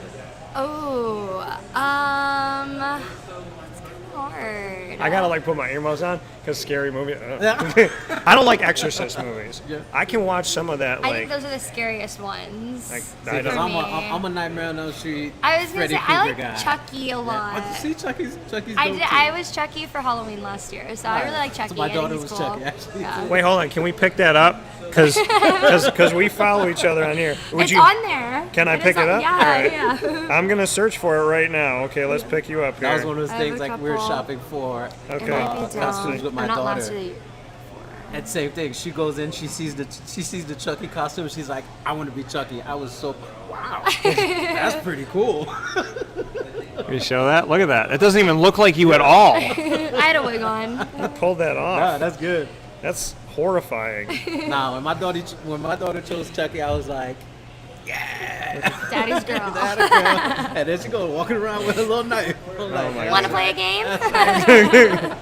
Oh my! See, I never watched Child's Play growing up. I stayed away from it, and so I dated somebody in college, and she loved scary movies. So this is what I learned, and this is no offense to you at all, because you watch the scary movies, but you don't force yourself to watch it. Any girl that's forced me to watch a scary movie has been a horrible girlfriend. Because there's 3 of them that have me watch like the scariest movies in the world. If I watch it on my own, fine. Yeah. Right? So note to your guy from Florida State, what's his name? Devin. If she doesn't force you, she's good. If she forces you to watch it, then call me. But so I'm watching Child's Play this one night, and there was so she forced me to watch it. We were at her house, whatever, and I watched 1 and 2. I fell asleep that night, and I slept on the floor. There's a bathroom right behind me with the door open. I kid you not, 18 years I got by this. I fell asleep. I woke up, and I had dreamt about, and I can still draw the entire thing to you today like I just had the dream. Going up the stairs, there was this all white apartment. Chucky led me up this long flight of stairs. He killed the mom, the dad, the son, and the daughter in front of me, came into the kitchen with the bloody knife, gets up on the stool, and he's looking at me, and he won't kill me, and he's telling me how easy it was to kill them while he's swinging the knife. I still remember that. Bro, that was from 2005. It scared you that bad. Yeah, and I can't remember the good dreams I had. I'm like, remember that dream when I was on a rainbow? No. Remember that time? Yeah, I remember when Chucky was killing people. Yeah. So I can't watch. And like my thing is, I don't have kids yet. I know that my kids are gonna mess with me someday, Yeah. and they're gonna be like walking down on all fours, man. like down the stairs or something like that. And I'm gonna be real with them. The first time, I'll laugh. The second time, they're getting adopted. I'm not keeping that in my house. If they're talking to somebody in the closet, we'll move one time. Yeah. But if, Mr. Jiggles follows us to the next house, then they can stay with Mr. Jiggles. I'm out. You gotta go. We're like, Mr. Jiggles wasn't with me as a kid. He with you. That's a problem that's your problem. That's not my That's problem. your friend. Yeah, that's your friend. That's your +1. That's not my +1. So, in the effort of fairness, we do a thing on my show called Rapid Fire, which lets you ask the question. So you can ask Rick a question and me a question. Anything in the world. We're live on video and audio, so we have to answer it. No pressure. No pressure. You can ask Rick first, and then I'll go second. Okay. I don't really know much about you in general. Where did you go to school, or what did you do? What do you do? So, where did I go? So, I'm originally from New York. Okay. I went to school in Virginia. Okay. While I was in Virginia, I did the Disney College program, which brought me down here, and I've been stuck ever since. Okay. So that's how we got here. I mentioned, I used to work at Boot Barn actually, so oddly enough, I used to be a store manager at Boot Barn, slinging those cowboy boots. Got a nice collection of cowboy boots hanging in the closet. I need some new black ones, so I'll see you after. But now I've kind of transitioned. I've gotten out of the retail world, thank God, and I'm actually working for FanDuel now. So Okay. doing some sports stuff, but that's me. I'm a sports junkie. I'm a movie junkie, music junkie. I DJ, so I do a little You bit of DJ everything. too? Yeah. Okay, gotcha. You're kind of very well rounded. Yeah. I try to not stay in one box. So. Well, it's very nice to meet you. Nice to meet you as well. And then I kind of talked to you a little bit yesterday about your life and stuff. Yeah. So I don't know, maybe just. So that means you could ask a good, dirty question. Something deep, pull something out of him. I'm not that creative, honestly. Yeah. So you talked about not liking horror films. What kind of movies do you like, or what do you enjoy? I got the easy one. Super easy one, yeah. So I talked to Alex about this. I'm a big Marvel fan. I've always been that way. Okay. And so I like that, but I'm a big comedy. I love making people laugh. Rick knows that my stand-up comedy is a long time in the making. Yep. You know, off the air, as I did say that, we were talking about the ex-life. My ex-girlfriends will make me a lot of money someday on stand-up. So coming in Netflix. But I'm excited. But no, my favorite, I would probably say I love comedies. Who's your favorite comedian then? I was just going to go there. Love him. I wanted to work with him so bad. When he passed away, I honestly felt like my uncle died, and that was Robin Williams. Robin Williams, to me, is actually a woman down here made at Tampa Bay Comic Convention. She does these like half faces, and she had Robin Williams that she drew, and then the faces of 6 movies he was in. That's really cool. And she put it together, and his eyes are blue, but everything else is black and white. It's so good, it looks like a portrait of him. And it genuinely will bring a tear to your eye because you can almost see his pain. Yeah. And yeah, I mean Robin Williams, everything, Mrs. Doubtfire, Bicentennial Man. I watched everything he was I've heard in. really good things about him too. I heard that he also used to hire homeless people on his set too, I guess. Well, and what he died from was there was this very rare brain disease that was making him kind of lose his ability to think. So people don't really know what happened to him, and if you watch the documentary on HBO, it'll get you. But I didn't even know there was it's a very deep. It's very I'll have to watch that. it's good. It's very good, and it kind of brings you into more of the pain that he went through. But Robin Williams by far. I like Jim Carrey. I like Kevin Hart. Okay, gotcha. I liked Bernie Mac. Yeah. Bernie was great too. So yeah, comedies I would have to say because I like making people laugh. Heard. So yeah. So with that being said, Jordan, thank you. Thank Appreciate you for it so having much. me. Appreciate it. Pleasure. Pleasure Thank is you. always mine. All right. Thank you so much. Hooters iDrive, we're hanging out here with you and appreciate you being here. Rick, we've got a lot of stuff to get into. A lot of things to jump to, a lot of areas. We got to go to your Dolphins, my Jaguars. We're going to hot seat each other there. So I'm going to get ready for that in a second. We're going to take a quick step aside for a fast break. When we come back from Hooters iDrive, it's Florida in Focus Football Preview Week. College football and the NFL coming to you with Ric Etienne, myself, Dan Tortora. Come out and see us, 8801 International Drive in Orlando, Florida. We'll be back right after this.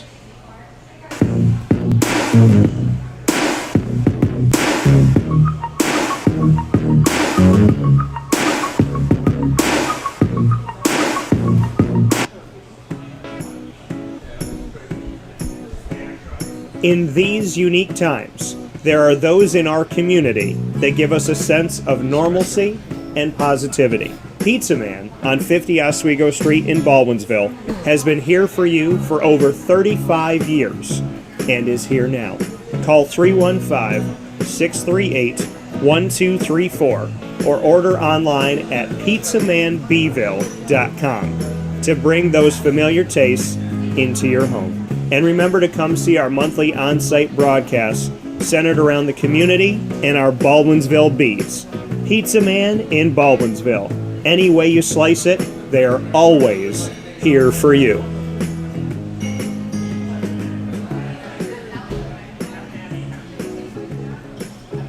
This is Jimmer Sikowski, owner-operator of Chick-fil-A Cicero, 7916 Brewerton Road in Cicero, right in front of the Home Depot.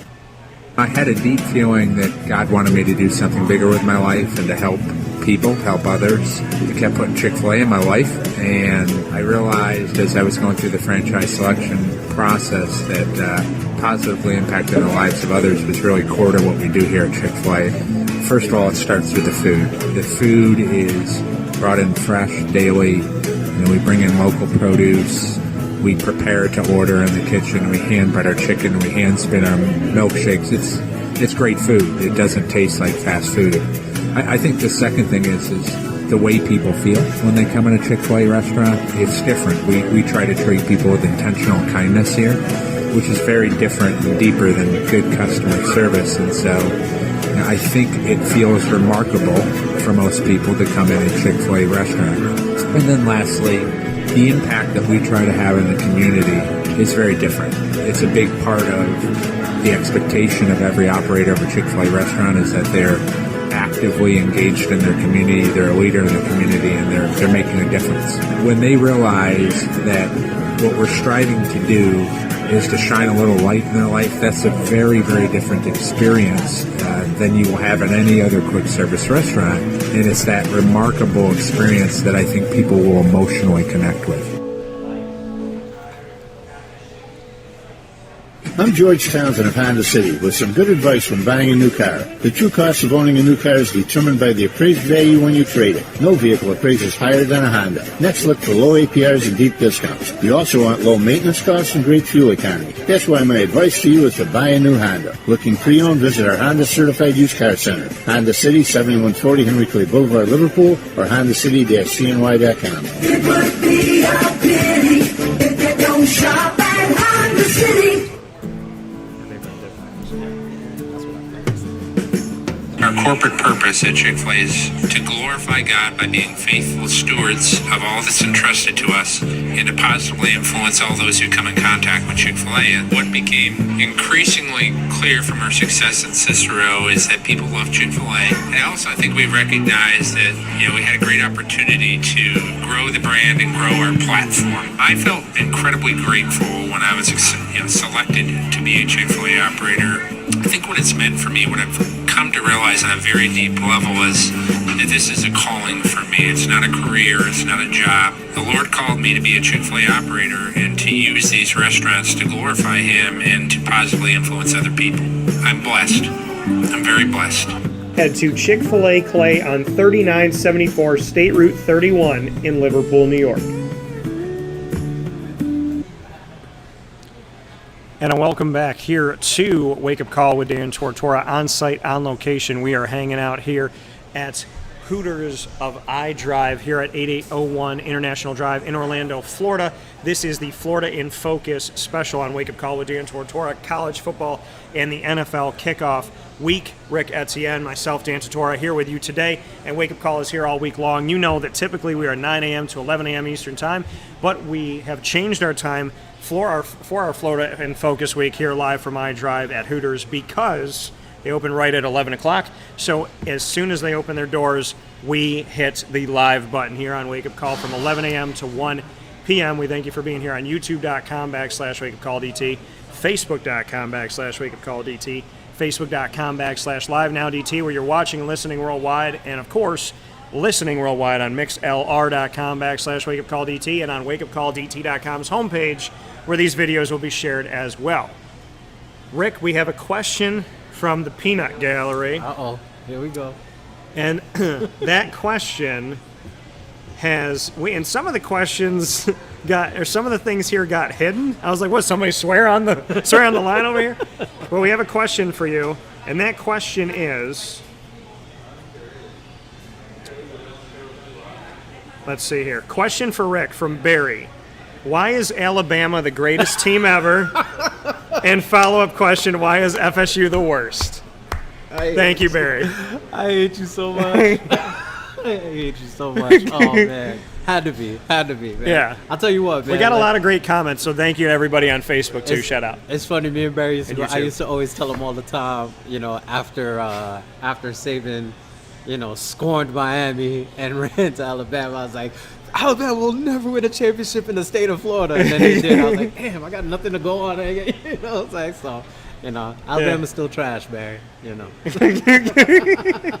That's awesome. So I jumped to college football for a second.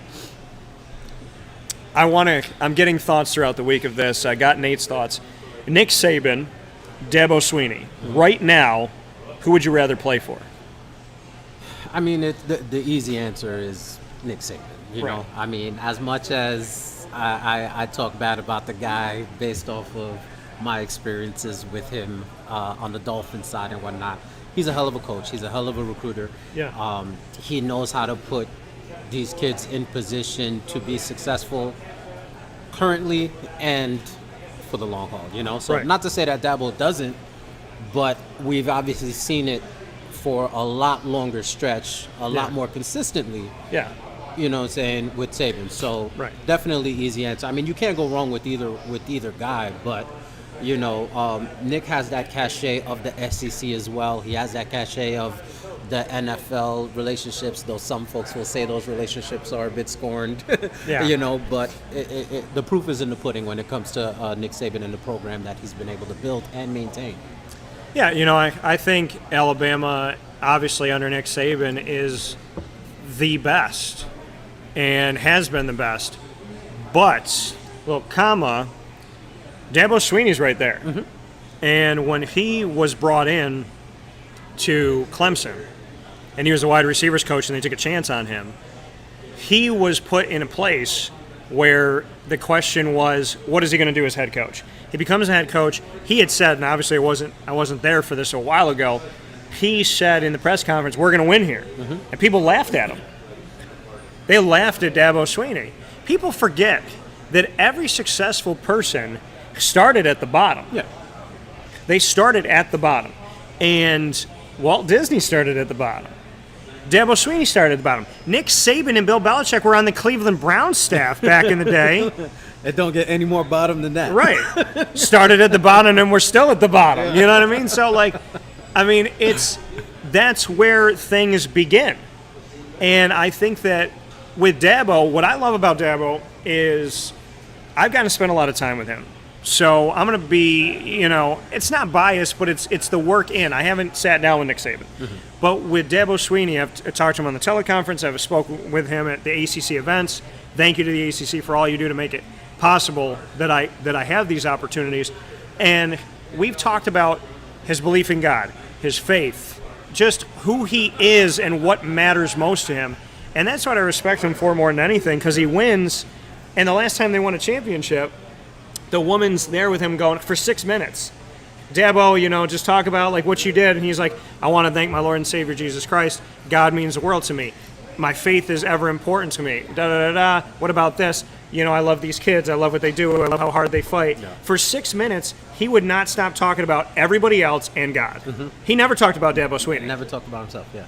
And it wasn't like, I thank my Lord and Savior Jesus Christ, cut and paste. It was, I thank God, here's why, this is why I care, this is what God, this is the center of my life. Yeah.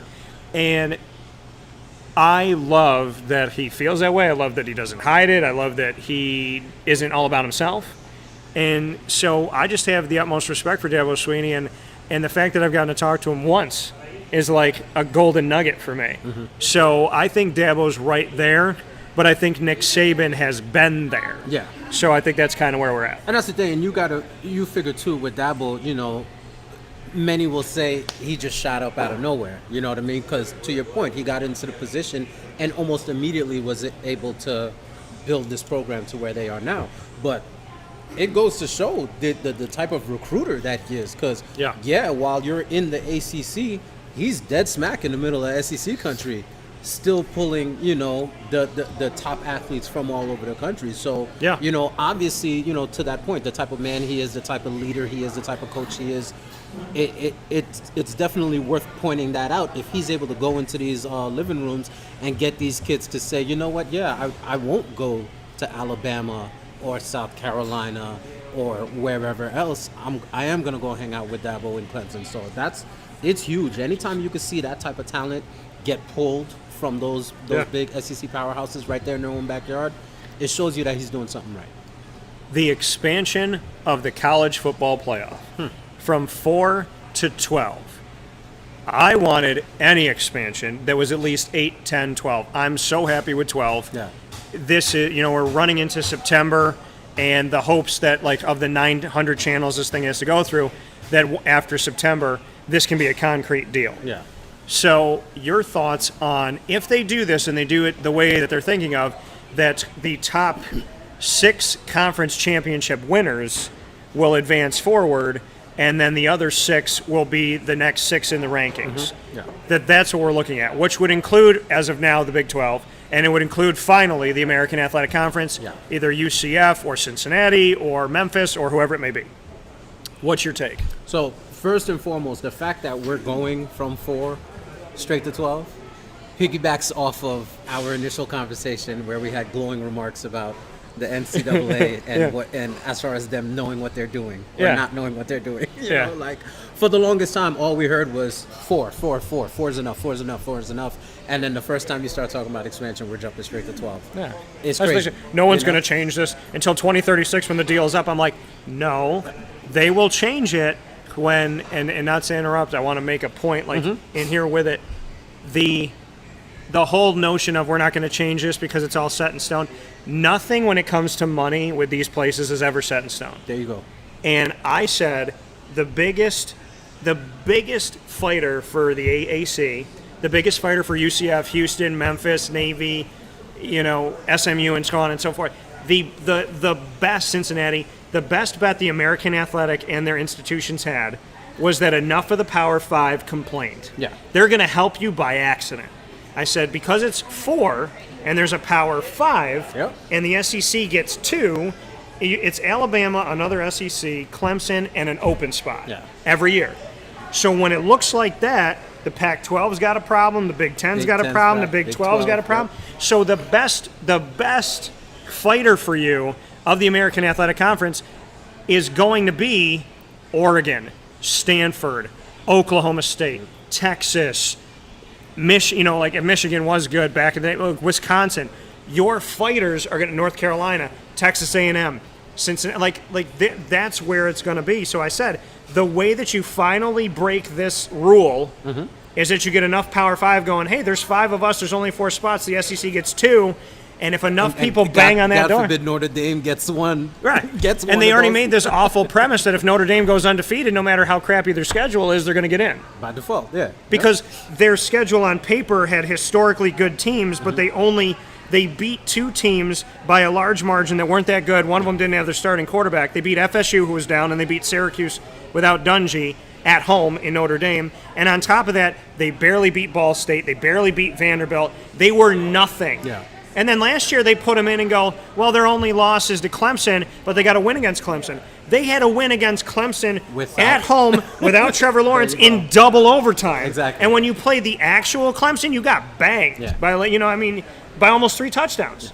And I think that's one of those things where, for me, specifically when you're looking at the Notre Dame aspect too, to your point where you're saying these power conferences are going to help you by accident because they're going to be complaining as well too. Yeah. So imagine, there you go. SEC gets 2 in. Notre Dame, who's an independent, comes in. That's 1 spot left for 4 conferences. For Clemson. You know what I mean? And then, as of recently, Clemson's holding that down. Because they tell the American your strength of schedule isn't tough enough in your conference. Notre Dame doesn't have a conference. Yeah.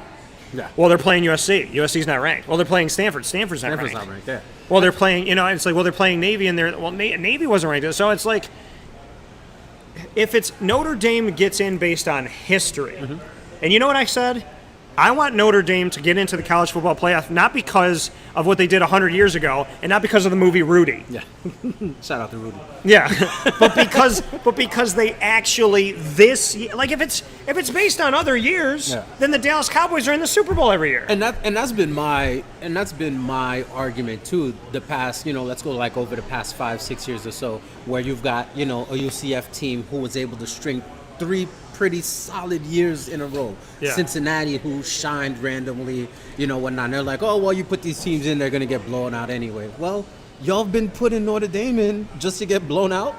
What's worse than scoring what's the 0 when you're difference? Ohio State or getting blown out when you're Washington? Unless UCF can score negative points, they can't do worse than 0. Yeah, and that's what I'm saying. I think at the end of the day, and this is where I hope that even if you expand, right? So you say the 6 conference winners get in, then it's the next 6 based off the rankings.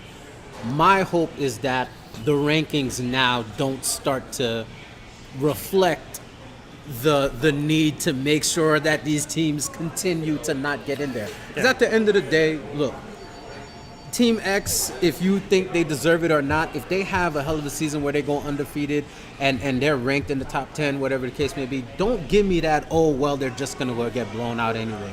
Okay, send them and let them get blown out. Such is life. But what about the off chance where they go in there and they surprise the heck out of you and they move on, you know? These kids deserve the chance. Right. I'm tired of hearing every game counts, win your games, win your games, win your games. And then you got some of these schools that are out here doing it and winning their games. And then at the end of the day, New Year's Eve comes and they're at the Whammalama Bowl in Sheboygan. Yeah. You know what I mean? Because, you know, just because they don't have the namesake that people would think should allow them to get into the opportunity to win a championship. So, you know, I just hope that if we do expand, that the rankings continue to stay true.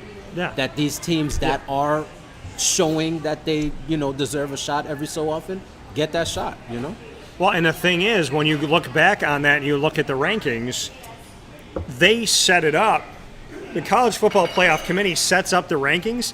So if they put UCF, they start them at 15. They're going to say in the next 6 weeks, they can't go from 15 to 4. Yeah.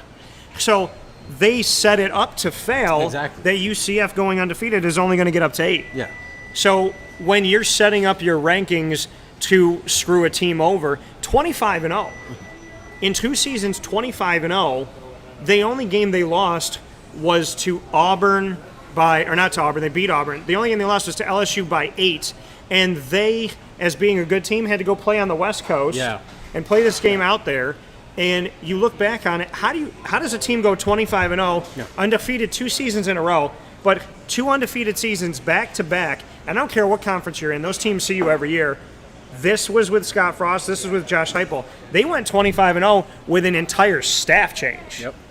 So to go through all of that and to get no respect, no love, nothing, again, can UCF score less than 0 from Ohio State? No.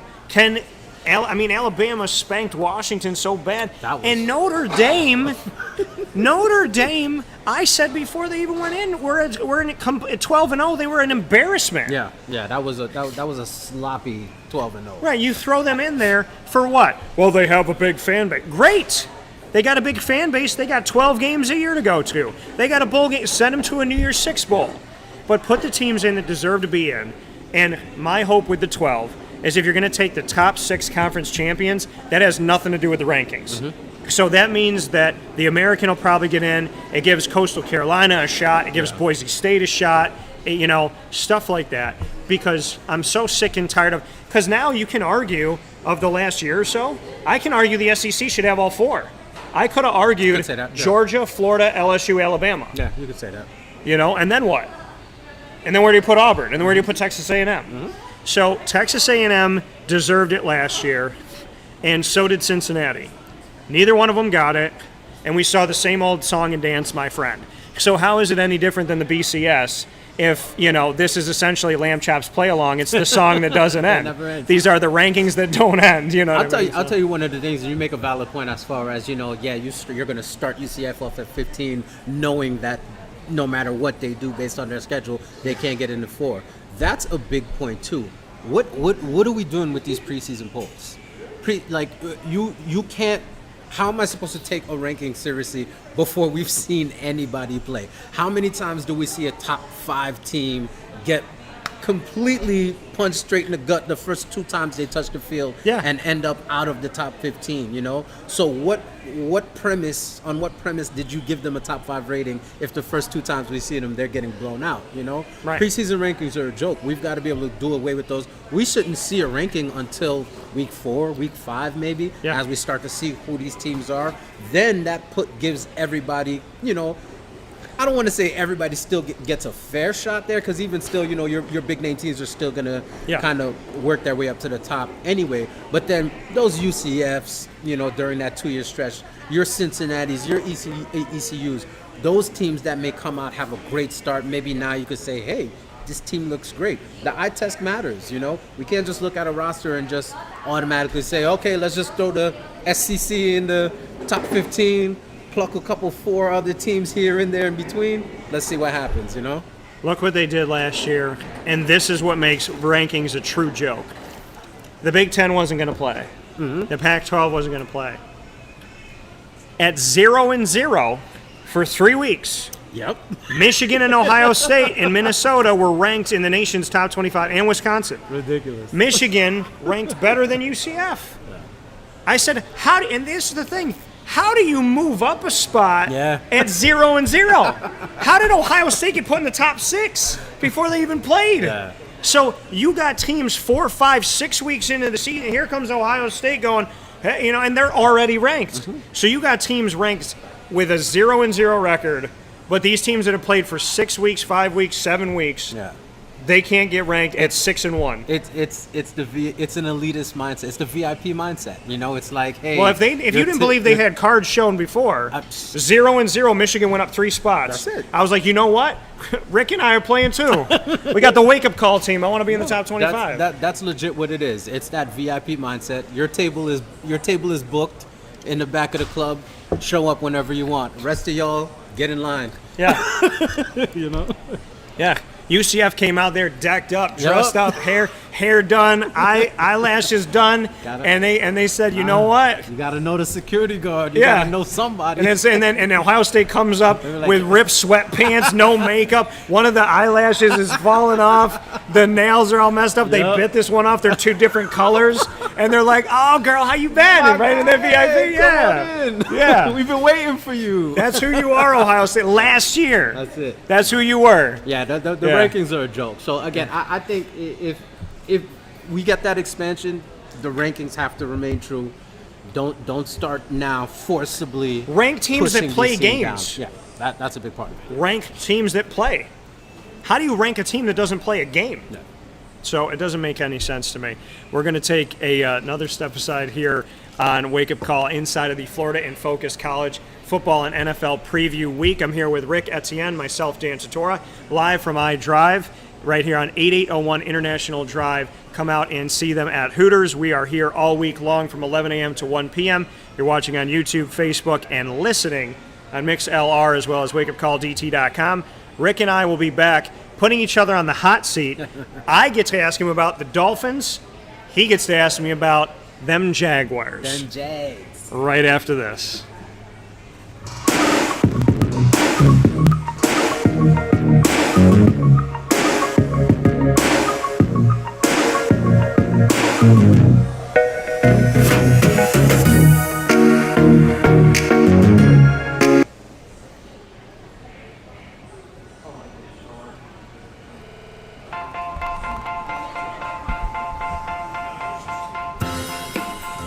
Cafe Cabal Mobile Cafe brings the cafe experience to you. We'll roll out to your neighborhood or office, ready to serve our locally crafted espresso bar to our loyal patrons.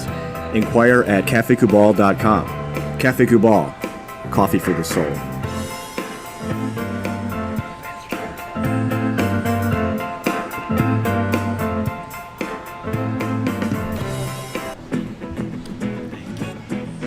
This is Amy from Mother's Cupboard, home of the whole frittata. We are open daily 6 a.m. to 1:30 p.m. For takeout orders, call 315-432-0942 and tune in to Wake Up Call with Dan Tortora for our monthly food challenge and try our Wake Up Call signature menu item available 7 days a week.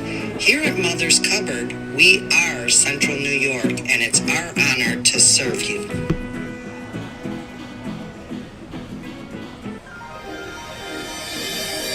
Ma and Pa's Kettle Corn and Popcorn Factory, located on 201 7th North Street in Liverpool, is home to over 40 flavors with more than 200 flavors in their total wheelhouse. Sky's the limit for this sweet and savory Central New York company. Keep it local at your parties, fundraisers, wedding showers, baby showers, and more by calling 315-450-MA-PA. That's 315-450-6272 for popcorn bars with custom flavors and colors at your upcoming event. Make sure to visit them on 201 7th North Street in Liverpool, New York. And for more information, go to maandpazsnacks.com. Ma and Pa's Kettle Corn and Popcorn Factory. How corny are you?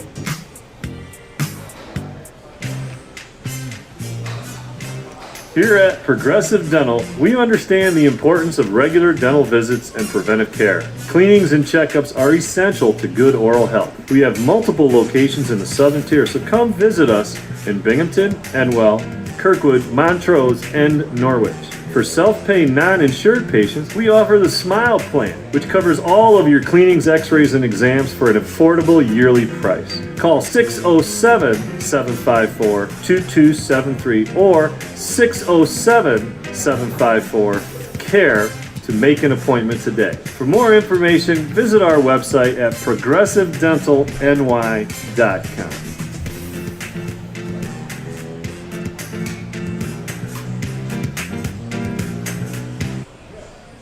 The Millhouse Market, located on 3790 New York 13 in Pulaski, New York, is worth the drive every time. Make sure you download their app at the Google Play or Apple App Store today, and you'll have everything at your fingertips, including the sandwiches named after the families that helps to settle today's Pulaski, ingrained in our community and ingrained in our taste buds. The Millhouse Market open Tuesday through Saturday from 7 a.m. to 8 p.m., on Sundays from 7 a.m. to 3 p.m., for their general store, their drive-through pickup window where you don't have to leave the car, contactless pay, as well as their indoor dining and their bistro restaurant that changes their menu every single weekend. Millhouse Market, head out there today, 3790 New York 13 in Pulaski, New York. Worth the drive every single time. With that being said, we have a new guest here with us today, and the final guest that we will have for the Hooters Girls today, and ironically, the final guest of today, but the first person that did a video promo when I came down here to Orlando, is Wake Up Call with Dan Tortora live from iDrive in our Florida in Focus football preview week. And we are here with Ric Etienne, of course myself, Dan Tortora, and now here with Macy. Macy, how are you? I'm doing good. Now, we had Holly here with us as well. Yeah. She told us you are new roommates. Yes, we are. We moved in like a week and a half ago, maybe. Okay. I asked her if there's any quirks, anything that she's seen of you or you've seen of her. Is there anything that you're like, oh, I didn't know that? Does she like leave something out, leave something in the fridge? Because when I lived with Rudy, he was big on you can't leave a to-go cup in the fridge. Even if there was nothing in the fridge but the one to-go cup, he's like, what if I need to put something on that shelf someday? So does she have a thing? Do you have a thing? She doesn't really have like any quirks. I don't think I do either. I'd like to think that. But it has been interesting. For instance, it took us 2 days to build a dresser. Okay. Because I got home from work and she's already starting it. So we got to step 22 when I realized she did not do step 4. Okay. So we had to take apart the whole thing. That's why you get IKEA. Yeah. It was IKEA. Oh, it was IKEA. But it was putting it together. There you go. So that was funny. So we had to take the whole thing apart. I think we just gave up that night and started drinking wine because we were like, you know what, we're over it. Wine helps. Sometimes wine a wine break helps. Yeah, we were like, drinking we're wine over while it. you're looking at something that's kind of like leaned a certain direction, that's like the perfect way to go about it. We were so confused on why it wouldn't like sit straight. It was like wobbling everywhere. We're like, I don't know why it's like that. We're like, it's IKEA. Well, It's like when you get done building it and then there's like 3 or 4 extra pieces. We're like, yeah. There's always extra screws, but there's no like hole to put the screw in. So to me, I'm like, maybe they just thought I was gonna lose it. You know, and if it's working today, then we're okay. So did you put it together finally? yeah, she finally did it the next day. Okay, she did it the next day. Yeah. I heard she has a cat. Yes, Orange Chicken. Orange He's very Chicken is the cute. name of the that's cat. the name. Oh, Yes. I'm thinking like that's the breed of cat. Orange Chicken. Yeah, the I cat. think he's an orange cat, but his name is Orange Chicken. He's an orange cat named Orange Chicken. And you have adopted him, I've heard. Yes, I have. I've been his new mama. He always comes and lays in my bed with me, which I appreciate. Okay. Come here. So you have Orange Chicken, and you are from down here. Yes, from like an hour away. And tell everybody what part of Florida. Like the Like northwest, kind of near like Ocala. Like Ocala, okay. Yeah, the West Coast. Fair enough. Rick is from New York. I am from New York. What should people know about being a Florida native? Because so many people in Florida are not natives of Florida. I feel like a Almost lot of everyone. yeah, pretty much. I feel like a lot of people when they come to Florida, they expect like Orlando or Miami or like the beach, but most of Florida is the woods, and people do not see that. So like sometimes my southern accent will come up and people are like, "Oh, like are you from like Tennessee or something?" I'm like, "No, I live like an hour away." But I didn't grow up like in the city, so it's like a little different. Now you have, and I said this when I met you, you have an accent, but you said your mom has even more of a pronounced. Oh yeah, she comes in like, "Hey y'all," like 24/7. Oh, it's great. So I don't notice an accent though. Like, it comes. It's subtle. It's- You have to. it You comes have and try to pay goes. attention to see if I catch it now. you won't hear it, and then you'll hear it. Yeah. So, favorite music? We've asked everybody. What's your favorite music? My favorite music is country music. Okay. Who? I really like Luke Combs 3 for and 3. like Kane Brown. Everybody says Luke Combs. Everybody's 3 for 3. He's really big right now. Yeah, he's he's doing killing it. great. He is. And you said Kane Brown. Kane Brown. Now, Kane Brown's worked with so many different people. John Legend. I think he worked with Marshmello. Mm-hmm. He has done a lot of cool stuff. He's got a song called "Work," which is a good one. It's kind of like it's a ballad about relationships. Mm-hmm. Then he's got one called, I'm gonna forget this one now. He's got so many different ones, but they're good. The one with John Legend they did during the pandemic, and that was I'm not gonna say I'm sorry, or over and over. That song is a good song, and they shot it in black and white from each other's houses, so they weren't together. That was cool.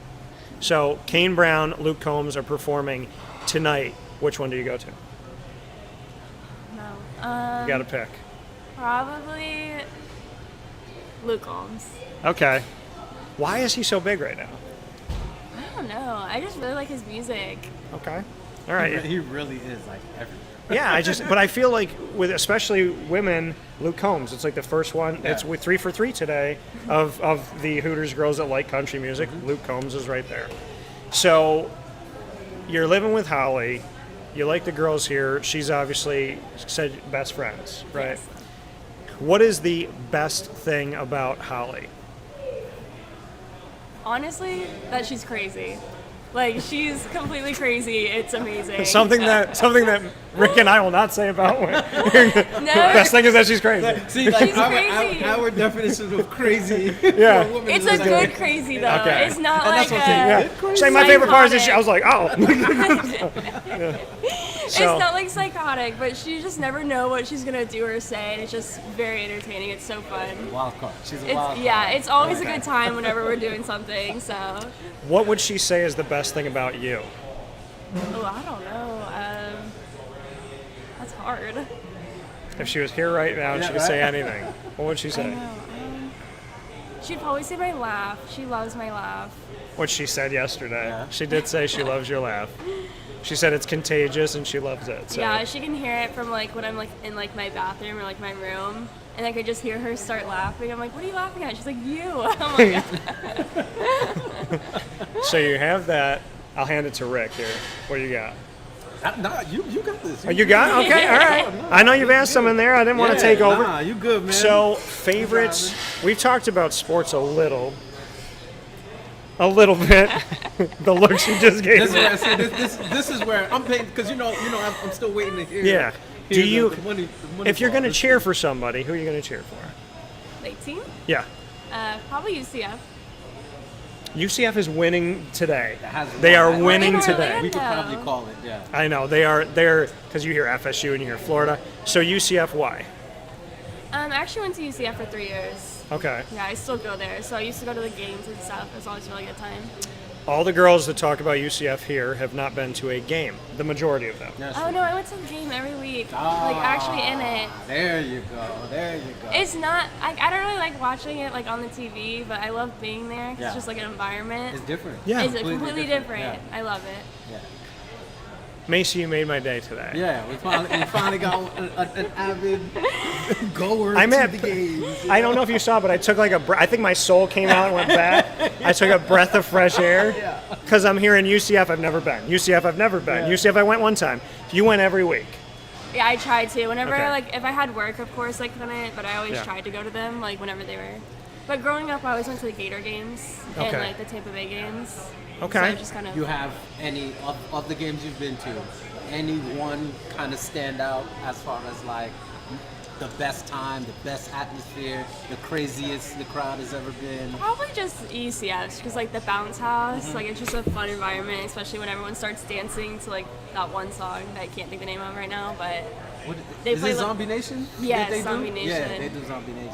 When they get a Thank you, touchdown, Scott. I and love then the overhead shots. Like, man. you just see people going crazy. It's fun. It's fun. And I was talking about how in the bounce house, in the press box, we're in a simulator essentially, and when you go crazy, we literally rock, and you can You can see you can it. see. Like if you're sitting next to me, I'm like this. Yeah. It's insane. The feeling of it is crazy because you honestly think like the screws are coming out, this thing's gonna break. You honestly think the stadium was put together by IKEA.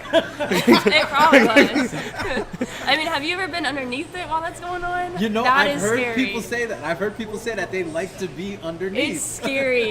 You feel like everyone's gonna trample down Yeah. on you, so the whole roof is just shaking. No, I have some friends who you know who've gone to UCF and they've said the same thing. Like, you know, like they'll hang out underneath the bleachers and it's just wild down there. Yeah. I'm like, all right, good luck with that.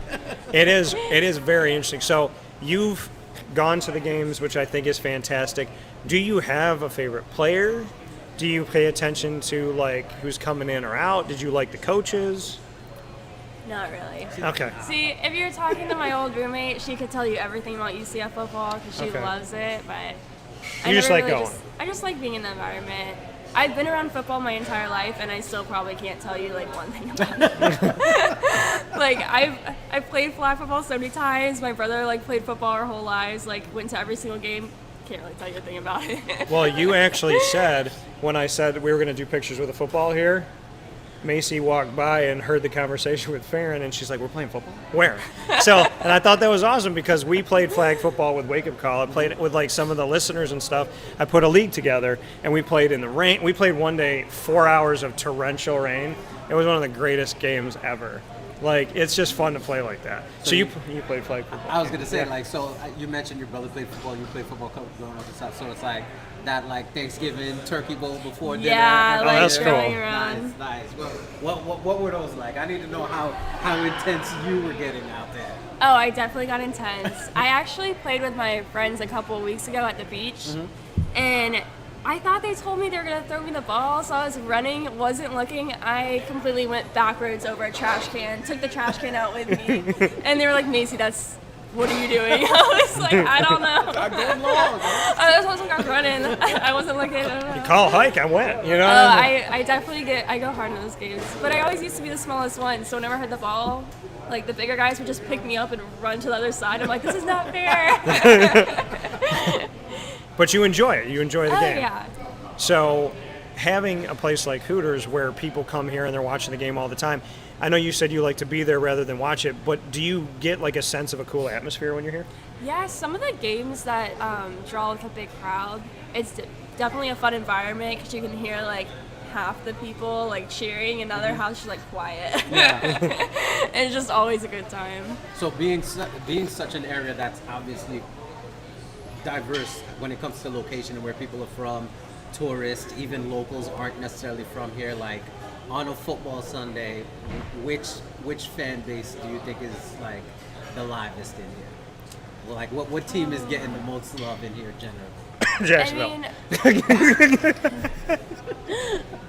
I see a lot of aqua and orange. I won't say that. But, Yeah, there was a Miami game a couple of days ago. We had a couple guests for that, not a lot. But, I mean, college football, UCF, obviously, just because it's big around here. But, I don't know. It just depends on, like, the big games that week. Like, different people come out every time. And if it's always, of course, it's going to depend on, you know, if the team's actually winning or losing, Yeah. Because, like you say, you know, if they're losing, it could be 100 of them in here, but, you know, You're not going to hear anyone. Yeah, it's gonna be dead silent. So, I mean, do you get the normal the people that travel well? Do you get the Cowboys? Do you get the Steelers fans, Giants? Oh, yeah, for sure. Okay. We definitely do. I'd say being someone who's not from here originally, you walk into a random bar. I'd say Pittsburgh, from my experience, There's always is Pittsburgh. probably like any bar you go to, Pittsburgh is deep. New York too. The Giants fans are always everywhere as well.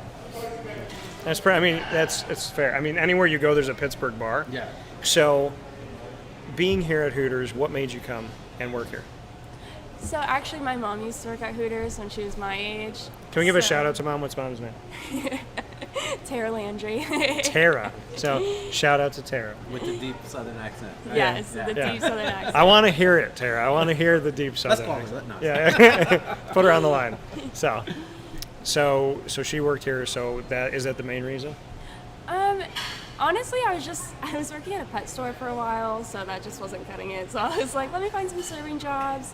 And I had a friend that worked here, so I was like, I'll just apply. So I got in, and of course my mom was so excited. She was like, we're like sorority sisters, but like Hooters. I was like, no. I was like, I don't think that's how it works. She's like, yeah, it does. That's awesome. But I mean, it is, and we've heard that today too, that Yeah. families have had people that have worked here before, and Savannah said all five aunts yeah. had Oh, worked. really? Yeah. So it's kind of cool to have something like that here on Wake Up Call. To kind of finish everything up here, we do a thing called Rapid Fire on my show, and it allows me to be put on the hot seat, and Rick, because he's my guest, to be on the hot seat too. So you get to interview us, and you can ask us anything you want. We have to answer it on live video and audio. You'll ask Rick first, you'll ask me second, Macy, whenever you're ready. Oh, okay. If you could live anywhere, where would you live? Ooh. Anywhere in the world. Anywhere in the world.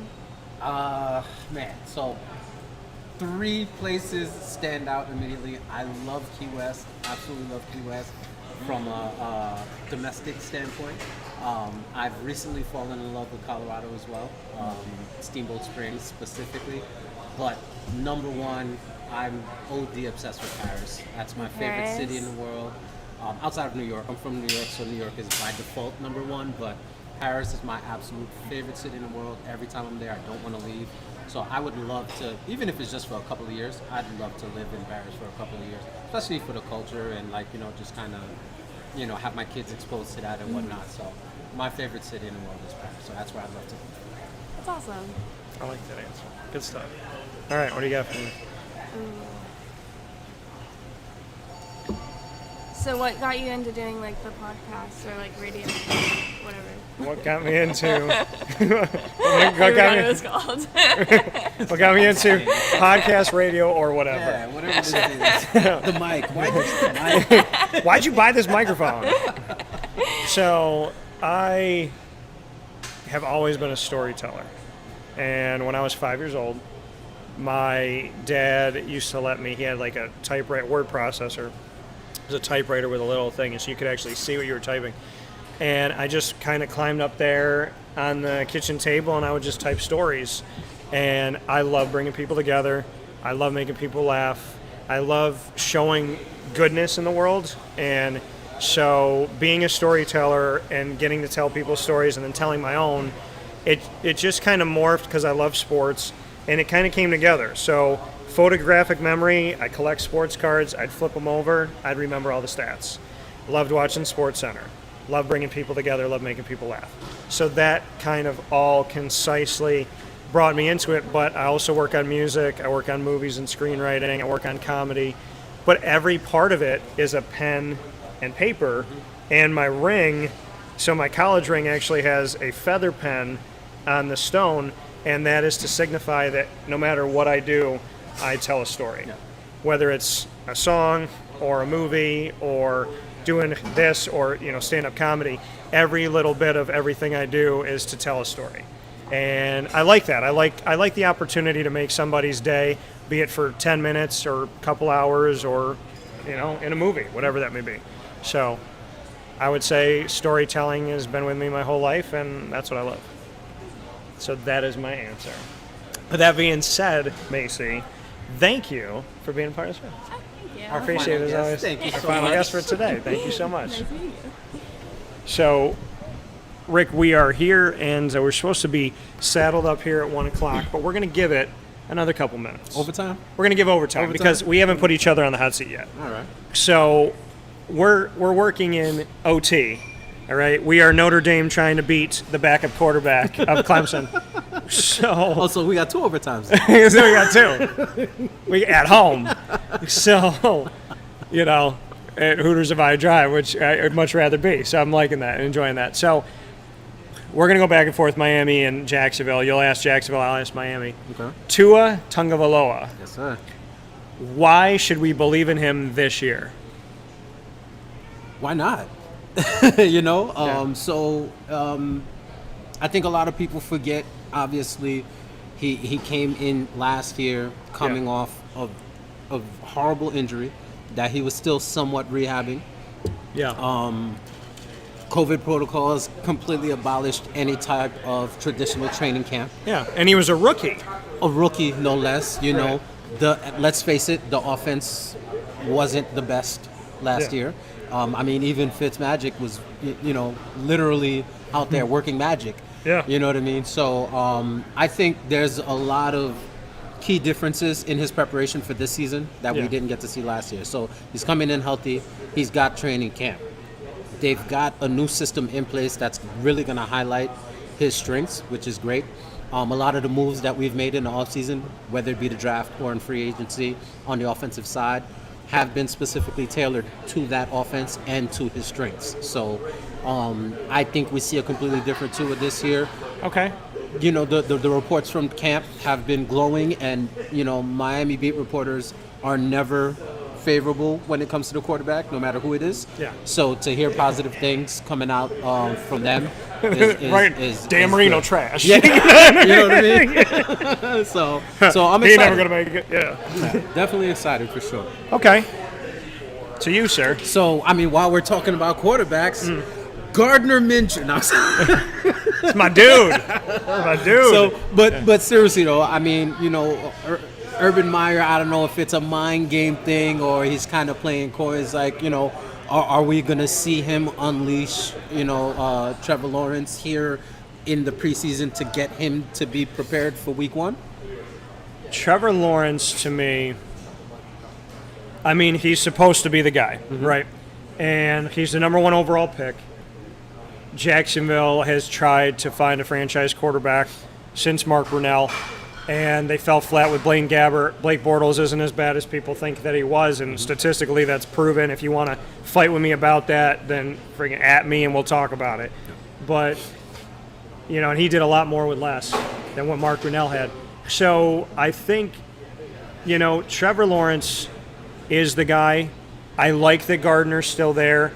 I think that the best case scenario for Jacksonville trade-wise is that Trevor does well, and during the season, as we've already seen quarterbacks go down, and you never wish for that to happen, if and when it does, Jacksonville has awesome trade bait. Yeah. So for capital, for a position they need, for draft picks, and I think that that's something that they're using as an organization to their advantage. I like Gardner. I love his positivity. I think he's a lot better than people give him credit for. And, I wouldn't be surprised if he got some reps here and there. Chad Henne did that with Blake Bortles. Yeah. But I think that Trevor Lawrence is being groomed to obviously come out and be the guy. He's lost 4 games in 7 years. And he's, a champion at the high school level. He's a champion in college. And I'm looking forward to seeing what he can do. I'm just happy that Jacksonville didn't botch that thing. And when it was just send it in months in advance, it's Trevor Lawrence. Don't think about it. Just get it done. Just do it. I was going to buy my 16 jersey, customize it, Lawrence, before they sold out. I'm just do what you're supposed to do. Yeah. So, yeah. Makes sense. Running backs. Yes, sir. Myles Gaskin was Mr. Nobody in the draft, 7th rounder. I believed in him. I said, don't be surprised if this guy starts. Is he the starter that you want? Based off of what we saw last season, why not, right? Yeah. But then that's one of the things that's, you make some moves in the offseason and you're just like, hey, what's going on? So, you bring in a Malcolm Brown. So is it a split share? Is it more of a backup situation? You still have Salvan Ahmed there who showed flashes last year in the times that he was out on the field too. But Gaskin has proven that he can be, a workhorse back and get out there.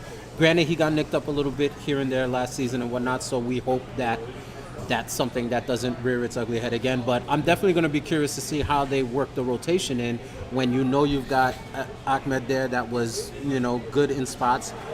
Malcolm Brown, up and down with the Rams last year, but again, he's a solid talent nonetheless. So I'm good with Gaskin going forward. I think the key is getting into rhythm. That's the biggest issue when we start, rotating backs like that. You lose that rhythm, and it's hard for them to really get into a place where they're, really knocking it out every time they touch the ball. So that's going to be the biggest key, is not trying to get too cute and swap him out too often, So if he's going to be the lead guy, make sure he's out there, the entire way. Yeah, that's fair. That's fair.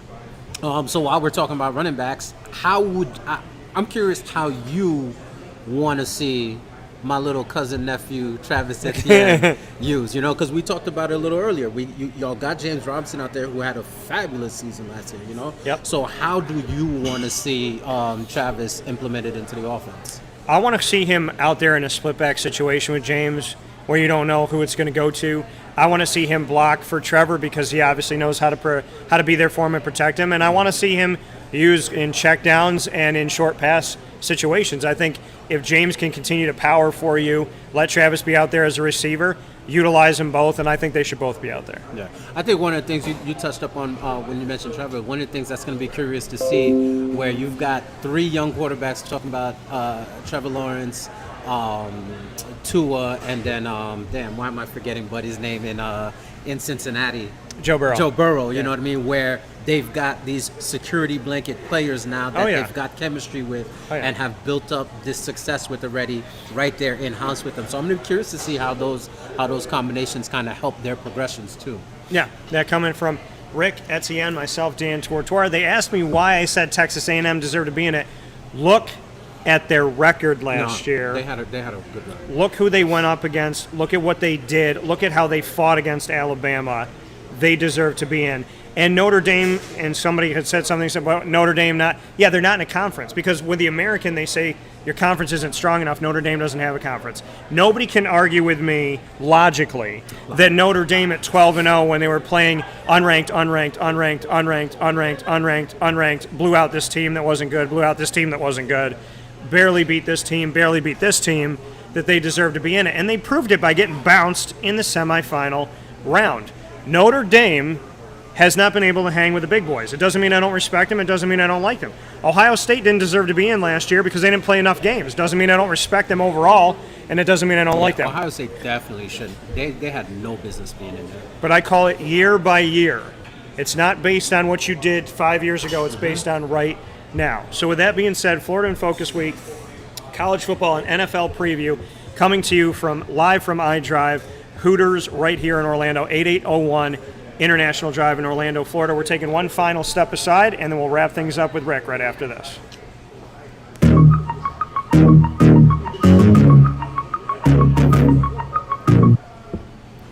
Avicoli's, located on the corner of Route 57 and Wetzel Road in Liverpool, New York, is your home for our monthly Liverpool Warriors Athletic Sports Show. Celebrating the coaches, celebrating the administration, and our student athletes in our community.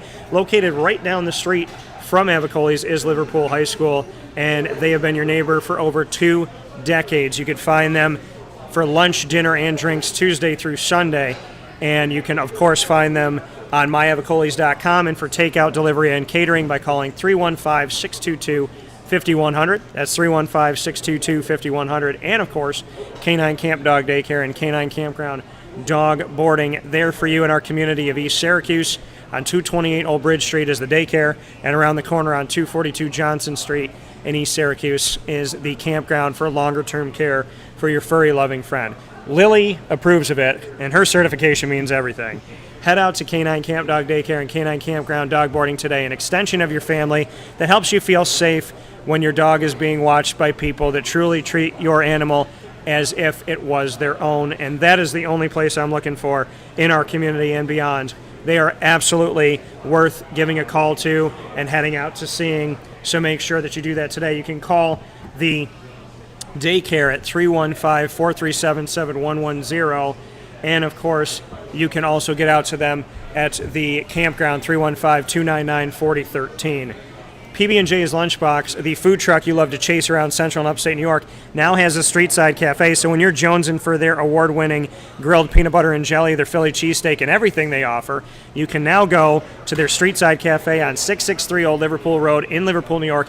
Open Monday through Saturday from 9 a.m. to 7 p.m., serving breakfast, lunch, and dinner all throughout the day. Lunch for breakfast for dinner, whatever you want to have, you can get it at PB&J's Lunchbox. Head out there today and support local. Minutes from Destiny USA, the Parkway, as well as the Thruway, and you can obviously get to them very closely from the highway as well. 663 Old Liverpool Road in Liverpool, New York for PB&J's Lunchbox. And, of course, Victory Sports Medicine and Orthopedics. I've trusted them for almost a decade now with dealing with my injury. They can help you any injury from head to toe, led by Dr. Mark Petropoli and the entire team at Victory Sports Medicine and Orthopedics. Let them help you today by doing something that so many doctors don't do: listening, caring, and bringing you through the process. Whether it's rehab, physical therapy, preventative care, or surgery, Victory Sports Medicine and Orthopedics on 791 West Genesee Street in Skinny Atlas, located right by Skinny Atlas Lake, which is absolutely immaculate. You can find them today. Call 315-685-7544 to make an appointment today. It's 315-685-7544. With that being said, Wake Up Call with Dan Tortora live from iDrive here at Hooters on 8801 International Drive in Orlando, Florida. Ric Etienne's been my guest all day today. We are here all week from 11 a.m. to 1 p.m. Gave you a bonus Notre Dame double OT here with us today. And we love that you are watching on youtube.com/wakeupcalldt, as well as facebook.com/wakeupcalldt, facebook.com/livenowdt, and listening on mixlr.com/wakeupcalldt and on wakeupcalldt.com. Any final note, Rick?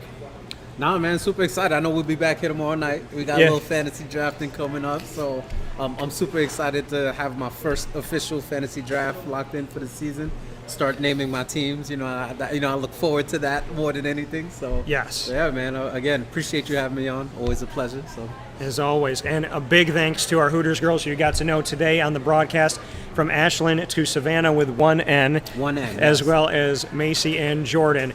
Thank you to the entire team. Thank you to Farron. Thank you to Jeff. And, of course, thank you to Mr. Tim Baum. We will talk with you all soon. And you can find us on Facebook at WakeUpCallDT, Twitter at CallDT, Instagram at WakeUpCall_DT, always on YouTube.com/WakeUpCallDT, and, of course, on WakeUpCallDT.com. And as we always leave you on Wake Up Call, God bless, no stress, do your best. That's it, man. Thanks, Rick.